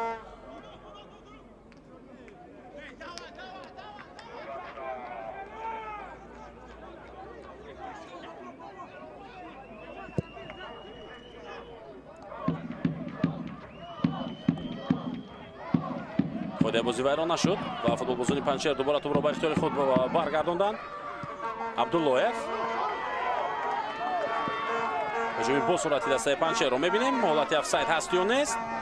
حالا داوران خاموشند. پرتاب به جریمه‌گاه. امکانیت برای زدن ضربه میتواند از همین موقع پیدا شود. دوریان از پای افتید و توپ را هم از دست داد، اما پنچر تسلیم نمیشود. دولتبک ضربه او سعید امینов تصمیم گرفت که خودش ضربه بزند از همین موقع. روشن عزیزов توپ را به دستش برگردانده بود، اما اینجا کبیر سلیم شویف نمیتواند توپ را در میدان نگه بدارد. البته پسی روزی محمد عبدالرحمانов نچندان خوب بود در همین حالت. اگر با بازی بین خودی دسته های حاصلات و پنچر نگاه کنیم، امروز در میدان سابق فوتبالبازی دسته حاصلات شریدین باباєв نشانزن بهترین لیگ عالی در همین موسم در عین حال قرار دارد در میدان و رفتی بازی دسته های حاصلات و پنچر رو تماشا کرده شده است. مختار مبارزه می‌پرد، اما او خود بازی رو اینجا ویران کرد. موسم گذشته شریدین باباєв در هیئت دسته حاصلات بازی می‌کرد. البته او با لیگ برتر ایران رفته بود. در همان شب روزهایی که خب از لحاظ جسمانی و اینکه فیزیکی بهترین وضعیت رو داشت. این بازیگر فوتبالبازی هیئت اساسی منتخب بود، بازیگر دسته استقلال و رفت به چمپیونات ایران، اما اونجا آسیب گرفت و نزدیک یک سال از فوتبال دور بود این بازیگر. هجوم نوبتی حاصلات خیلی خطرناک و اما توپ با تیری دروازه رسید و برگشت. اسلام زاهرов پاسیو با مرکز کپاوا پرتاب نوبتی به داخل جریمه‌گاه، بیرقچه کمک داور بالاست، یعنی افساید است.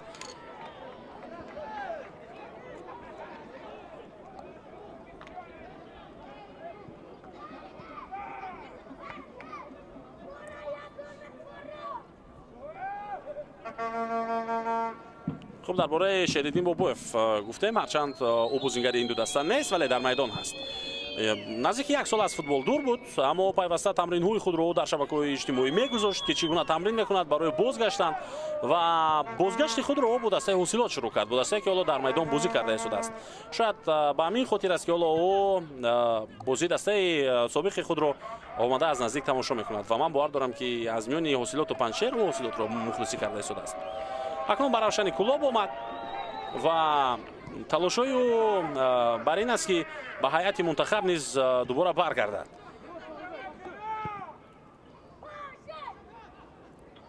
عبدالرحمانов توپ را به اختیار خود میگیرد، اما توپ را در مرکز به نظر رسید از طرف فوتبالبازی دسته حاصلات و هجوم نوبتی حاصلات رو میبینیم. محمد شریف پاسی او ضربه از مسافه دور جانبی دروازه پیتر و دروازه‌بان توپ رو گرفت. بعد ضربه اجرا کرده شوکت حاتم.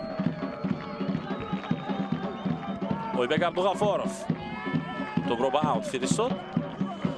خب درباره بازی بین خودی دسته‌های حاصلات و پنچر من بالاتر اشاره کردم. حالا از روی آن امورهایی که ما در دست داریم، این دسته‌ها قبلا بین هم 5 بازی برگزار کردن. شروع سال 2017 به این طرف و در این 5 بازی پیروزی دسته حاصلات بیشترند. 3 غلبه دارد حاصلات، 1 غلبه دارد پنچر و 1 بازی دیگر مساوی شده است.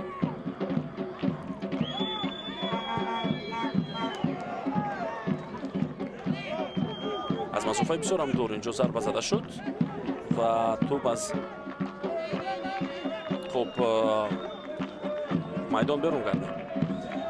و موسم گذشته وقتی که دسته ها با هم دو بازی کردند، بازی اول بین دسته ها مساوی بود، در دور هفتم ها با هم بازی کردند که اونجا با حساب 0-0 بازی به پایان رسید، ولی بازی جوابی بازی دوم منخترش با حساب 4-1 به فایده دسته حاصلات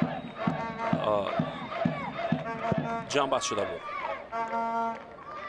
و در آخری موسم حاصلات در جای 8 قرار گرفت، پنچر در جای 11 و پنچر با بازی کردن در مرحله پلی آف дубора рохати лигаи олиро ба даст овард ва дубора ҳаққи иштирок дар ин мусобиқаро соҳиб шуд. ҳуҷуми навбатии Панчер. Кабир Салим Шоев.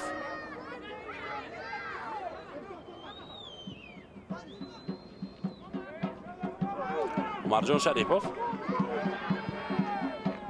ирсоли тӯб ба канор. бисёр ҳамолӣ, аммо инҷо тӯбро дар майдон нигоҳ дошта наметавонад. бозингари шумораи 13 Қурбонбой Шералиев. хоб, Шералиев инҷо интизор буд ки футболбози ҳосилот ба тӯб мерасад, аммо чунин нашуд ва ин бозингар ҳам тӯбро аз даст дод.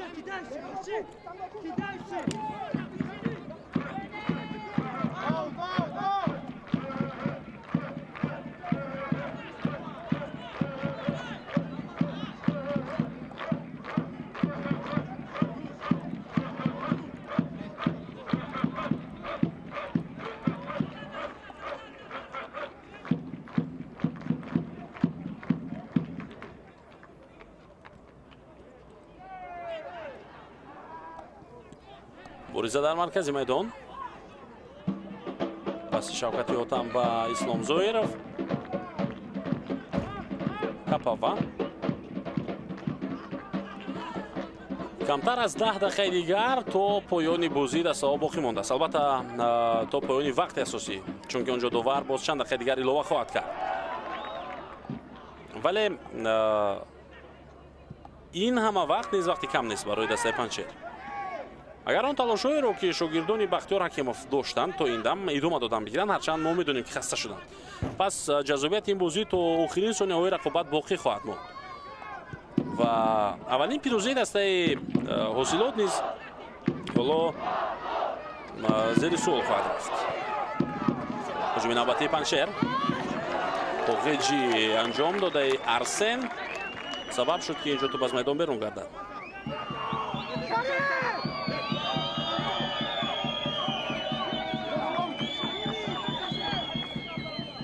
Хуршед Абдуллоев нав тӯбро гузошт ва Қурбонбой Шералиев партоб мекунад аз ҳав. партоби орост ба дохили ҷаримагоҳи ҳосилот.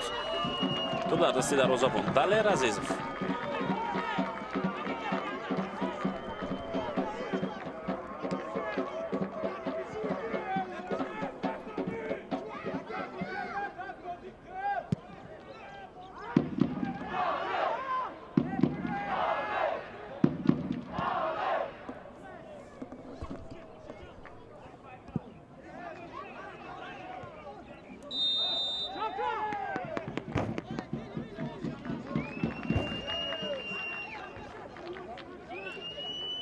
ҳоло интизор аст сармураббии дастаи Панчер. Бахтиёр Ҳакимов интизор аст ки кай шогирдонию голи дуюмро мезананд. воқеан агар онҳо голи дуюмро бизананд дар бозии имрӯза, ин худ барои ин даста як то ҷои корнамоӣ ва як қаҳрамонӣ аст. иштибоҳи дарвозабон Петер Саркодие боис барон мешавад ки зарбаи кунҷӣ ба фоидаи дастаи ҳосилот ба миён биёяд. ва дар ин лаҳза, дар ин ҳолат аслан ин чиз дар кор набуд барои дастаи Панчер.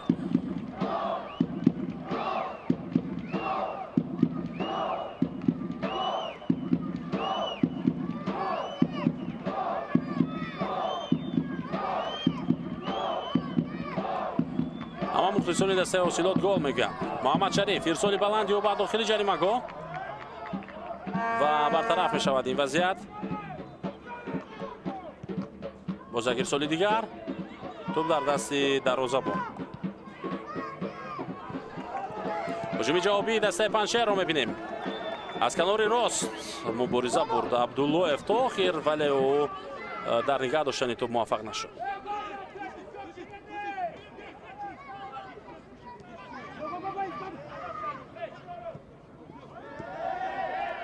тӯбравои навбати бозингарони Панчер. инҷо аут ба фоидаи дастаи Панчер аст. Муҳаммад Шариф берун аз майдон аз пой меафтад ва пираҳани ӯ ҳатто пора шудааст. оё довар иҷоза медиҳад ки бо ин пираҳан бозӣ идома биёбад?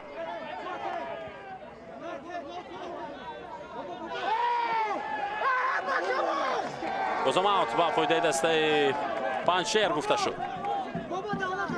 ва идома меёбад рақобат, идома меёбад муборизаҳои дастаи Панчер дар лаҳзаҳои поёнии бозӣ.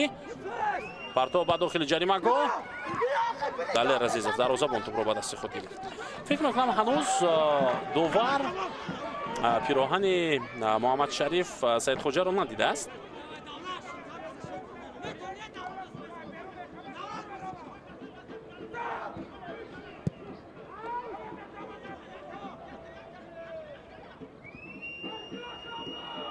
Равшан Азизов паси ӯ ба дарвозабон.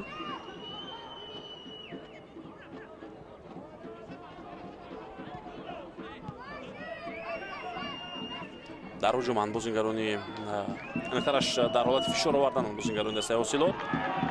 Шералиев бозӣ зебои ӯ, вале дар марказ қоидаи бозиро Япево Капава вайрон кард.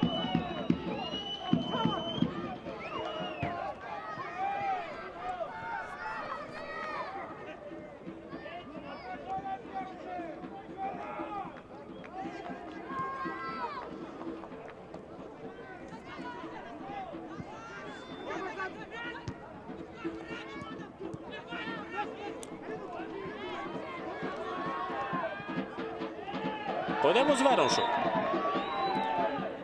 ва корти зарди навбатӣ аз тарафи Амирҷон Хоркашев. ин дафъа ба бозингари дастаи Панчер ба Давлатбек Сайдаминов. бале, Давлатбек Сайдаминов буд ки иштибоҳ кард. ҳуҷуми ҳосилотро манъ намуд. ба бозии баъди дастаҳо таваҷҷӯҳ мекунем. дастаи ҳосилот баъд аз ин рақобат муқобили Эсхата гуфтем дар сафар бозӣ мекунад ва ин бозӣ даври ҳафтум хоҳад буд ки рӯзи 2 май доир мешавад. ин рақобат дар шаҳри Хуҷанд бозӣ идома меёбад акнун ва бо топ футболбозони дастаи ҳосилот қарор доштанд, вале ҳуҷумро идома дода натавонистанд. ва ду бозии ояндаи дастаи ҳосилот яку якбора муқобили ду даста аз шаҳри Хуҷанд мешавад. як дафъа дар шаҳри Хуҷанд, як дафъаи дигар яъне ки дар хонаи худ дастаи ҳосилот бозиро баргузор мекунад. ҳоло агар варзишгоҳи хонагӣ ин даста омода шавад, пас дар Фархор, агар нашавад дар шаҳри Душанбе бозии дастаи ҳосилот яъне дар ҳамин варзишгоҳ бозам баргузор мегардад. ва рӯзи 9 май бо Хуҷанд бозӣ хоҳад кард, рӯзи 18 май бо Регарта Даст. яъне бозиҳои мушкил дар пеш аст барои Зайниддин Раҳимов ва аллакай пас аз 3 бозӣ дар оғози кори худ дар ҳосилот бояд муқобили собиқ дастаи худ, муқобили Регарта Даст бозӣ кунад. ва фикр мекунам ҳамин бозиҳо аллакай сатҳи кори ӯро то як андоза дар як моҳи аввали кориаш дар ҳосилот муайян хоҳанд кард. Денчер тӯбро дар ихтиёри худ нигаҳ дошт. ҳоло ҳуҷуми навбатии дастаи ҳосилотро мебинем. Муҳаммад Шариф ба ҷаримагоҳ наздиктар мешавад. ин бозингар ирсоли баланд ба дохили ҷаримагоҳ ва Петер дарвозабони Панчер ба пеш омад. ҳуҷуми навбатиро мебинем дар иҷрои дастаи Панчер. дақиқаи 88 рақобат ба поён мерасад. Ойбек Абдуғафоров муборизаи ӯ. Давлатбек Сайдаминов тӯбро дар майдон нигаҳ дошт, аммо заҳматро Давлатбек кашид, роҳатро Ойбек дид. ба осонӣ тӯбро гирифт ва ба ихтиёри дастаи худ баргардонд. хуб, тими Панчер баъд аз ин рақобат ба меҳмонӣ Саравшан хоҳад рафт ва бозии баъдӣ яъне барои Панчер рӯзи 3 май бар муқобили тими Саравшан мешавад. 3 бозии оянда бар муқобили дастаҳо аз вилояти Суғд аст барои Панчер. Саравшан, Эсхата, Хуҷанд ва пасон Регарта Даст. яъне ду бозӣ наздиктарин рӯзҳои 3 ва 9 май мешавад барои тими Панчер муқобили Саравшан ва Эсхата. тӯбрабои навбатии футболбозони ҳосилот ва ҳуҷуми навбатии ин дастаро мо мебинем. не чандон муваффақ набуданд дар ин ҳуҷум футболбозони ҳосилот.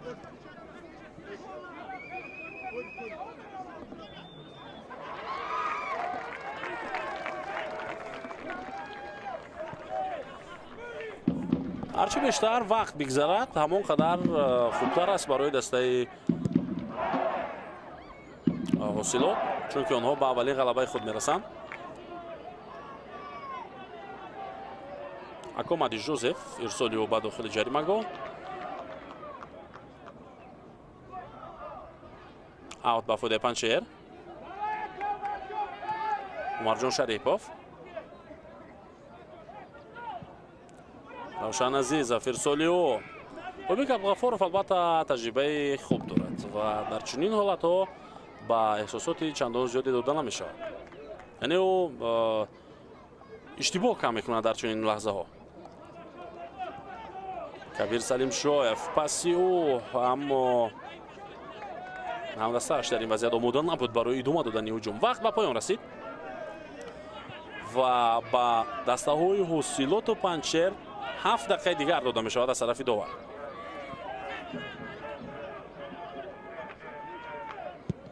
ҳафт дақиқа барои тағйир додани ҳисоби як бозӣ вақти кам нест. вақти кофӣ аст, басанда аст.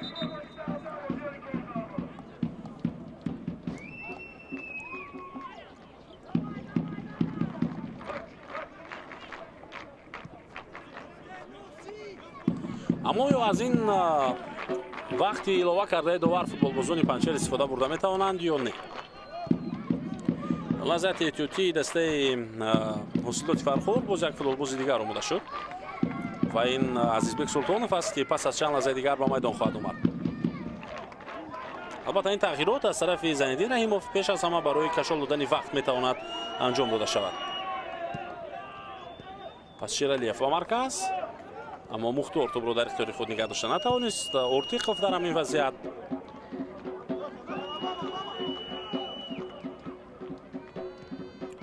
Шавкати Отам тӯбро аз даст додан бозингарони дастаи ҳосилот ва дар ҳуҷум қарор доранд футболбозони дастаи Панчер.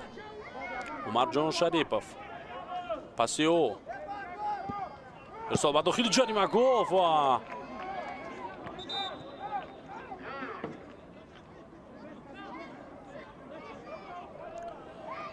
хуб, муаллифи ду гол аз ҳайати дастаи ҳосилот ҳоло гирифта мешавад. бозингари шумораи 70 Патрик Рудольф Денчер ва ба ҷои ӯ Азизбек Султонов ба майдон мебарад. партоб аз аут. мубориза дар пеши дарозаи дастаи ҳосилот идома дорад. зарбаи навбатӣ ва фурсати бисёр хуб аз даст рафт барои Панчер. ин дафъа зарбаро ба бозигари шумораи 21 Кристиан Гиана иҷро кард.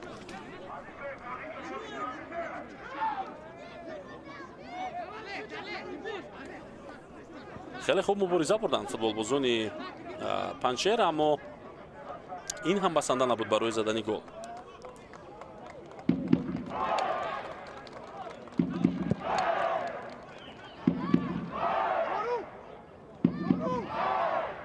рақобат дар марказ.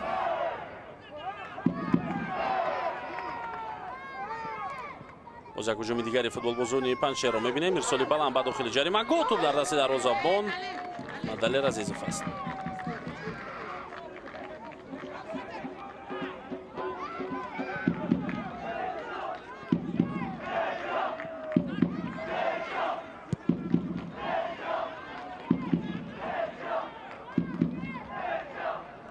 Султонов, аввалин расиши ӯ ба топ, партоб ба хати ҷаримагоҳ. Муҳаммад Шариф аллакай саросема шуд, ба пеш ҳаракат кард ва паси ҳам дастаи ӯ андак ақибтар буд. ҳуҷуми навбатии дастаи Панчер на Мухтор Ортиқов тӯбро аз даст дод.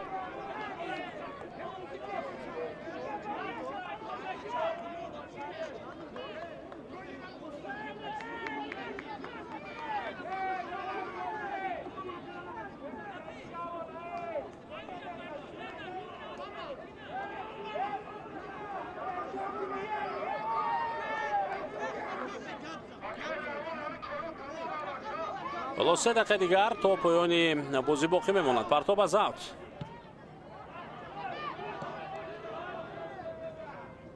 ва футболбозони Панчер дубора тӯбро дар ихтиёри худ гирифтанд. ҳоло Зайниддин Раҳимов тамоми кӯшишаш ин аст ки шогирдони худро хуб дар хати дифоъ ҷобаҷо кунад.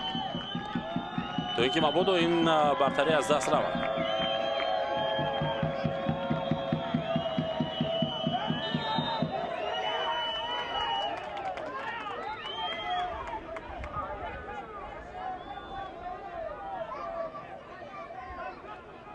партоба заут Азизбек Султонов аллакай дар дохили ҷаримаҳгоҳ аст. ин бозингар паси ӯ зарба ва дарвозабони дастаи Панчер дастаашро аз гол наҷот дод дар ҳамин вазъият. аксулҳуҷуми дастаи Панчер дарҳол оғоз мешавад. муҳаммад Шариф Саидхоҷа корти зард гирифтааст. шояд ба хотири кашон додани вақт буд. дарҳол ба ҳуҷум мегузоранд бозингарони Панчер. то нафасҳои охирин дар бозии имрӯза онҳо талош мекунанд. Кабир Салимшоев паси ӯ ба маркази майдон. Дориан Гангу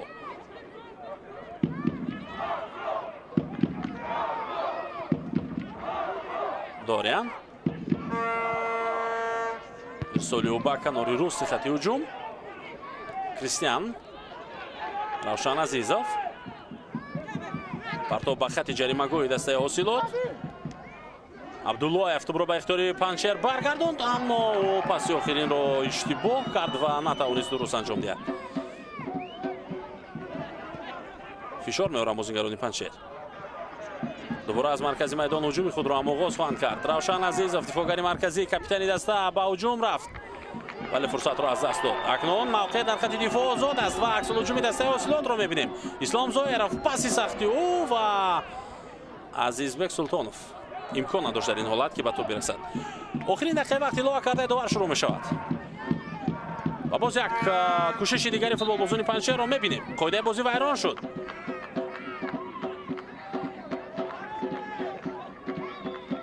фикр мекунам ҳама бозингарони дастаи Панчер ба ҷаримагоҳи рақиб мераванд, чун ин охирин фурсати онҳо дар бозии имрӯза бар муқобили ҳосилот мешавад. вақт аллакай ба поён расид.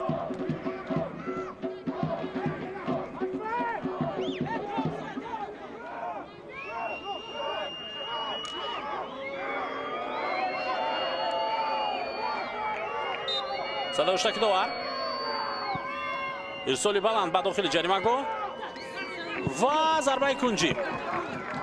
боз як фурсати дигар. аллакай вақт ба поён расид, вале ин зарбаи кунҷиро довар иҷоза медиҳад ки бозингарони дастаи Панчер истифода баранд дар назди дарвозаи ҳосилот. мо дарвозабони Панчерро дар назди дарвозаи рақиб мебинем ё не? ҳоло Умарҷон Шарипов муаллифи гол аз кунҷи майдон тӯбро ба бозӣ медарорад. ирсоли баланди ӯ фурсат барои задани зарба буд, аммо бартараф гардид ин вазъият. ва бо ҳамин садоштаки довари марказ Амирҷон Хуркашев баланд мешавад. бозӣ байни дастаҳои ҳосилот ва Панчер дар варзишгоҳи марказии шаҳри Душанбе бо ҳисоби 2-1 ба фоидаи ҳосилот ба поён мерасад. ин аввалин ғалабаи ҳосилот буд ва зери роҳбарии сармураббии ҷадид Зайниддин Раҳимов ин пирӯзӣ ба даст омад. ҳоло акнун даста бо касби 6 имтиёз аллакай дар ҷои даҳум қарор дорад, яъне мавқеи худро беҳтар кард ва як зина боло рафт. табрик мегӯем ин ғалабаро ба Зайниддин Раҳимов, ба дастпарварони ӯ, ба мухлисони дастаи ҳосилот ва офарин мегӯем ба дастаи Панчер барои нишон додани чунин як бозии зебо.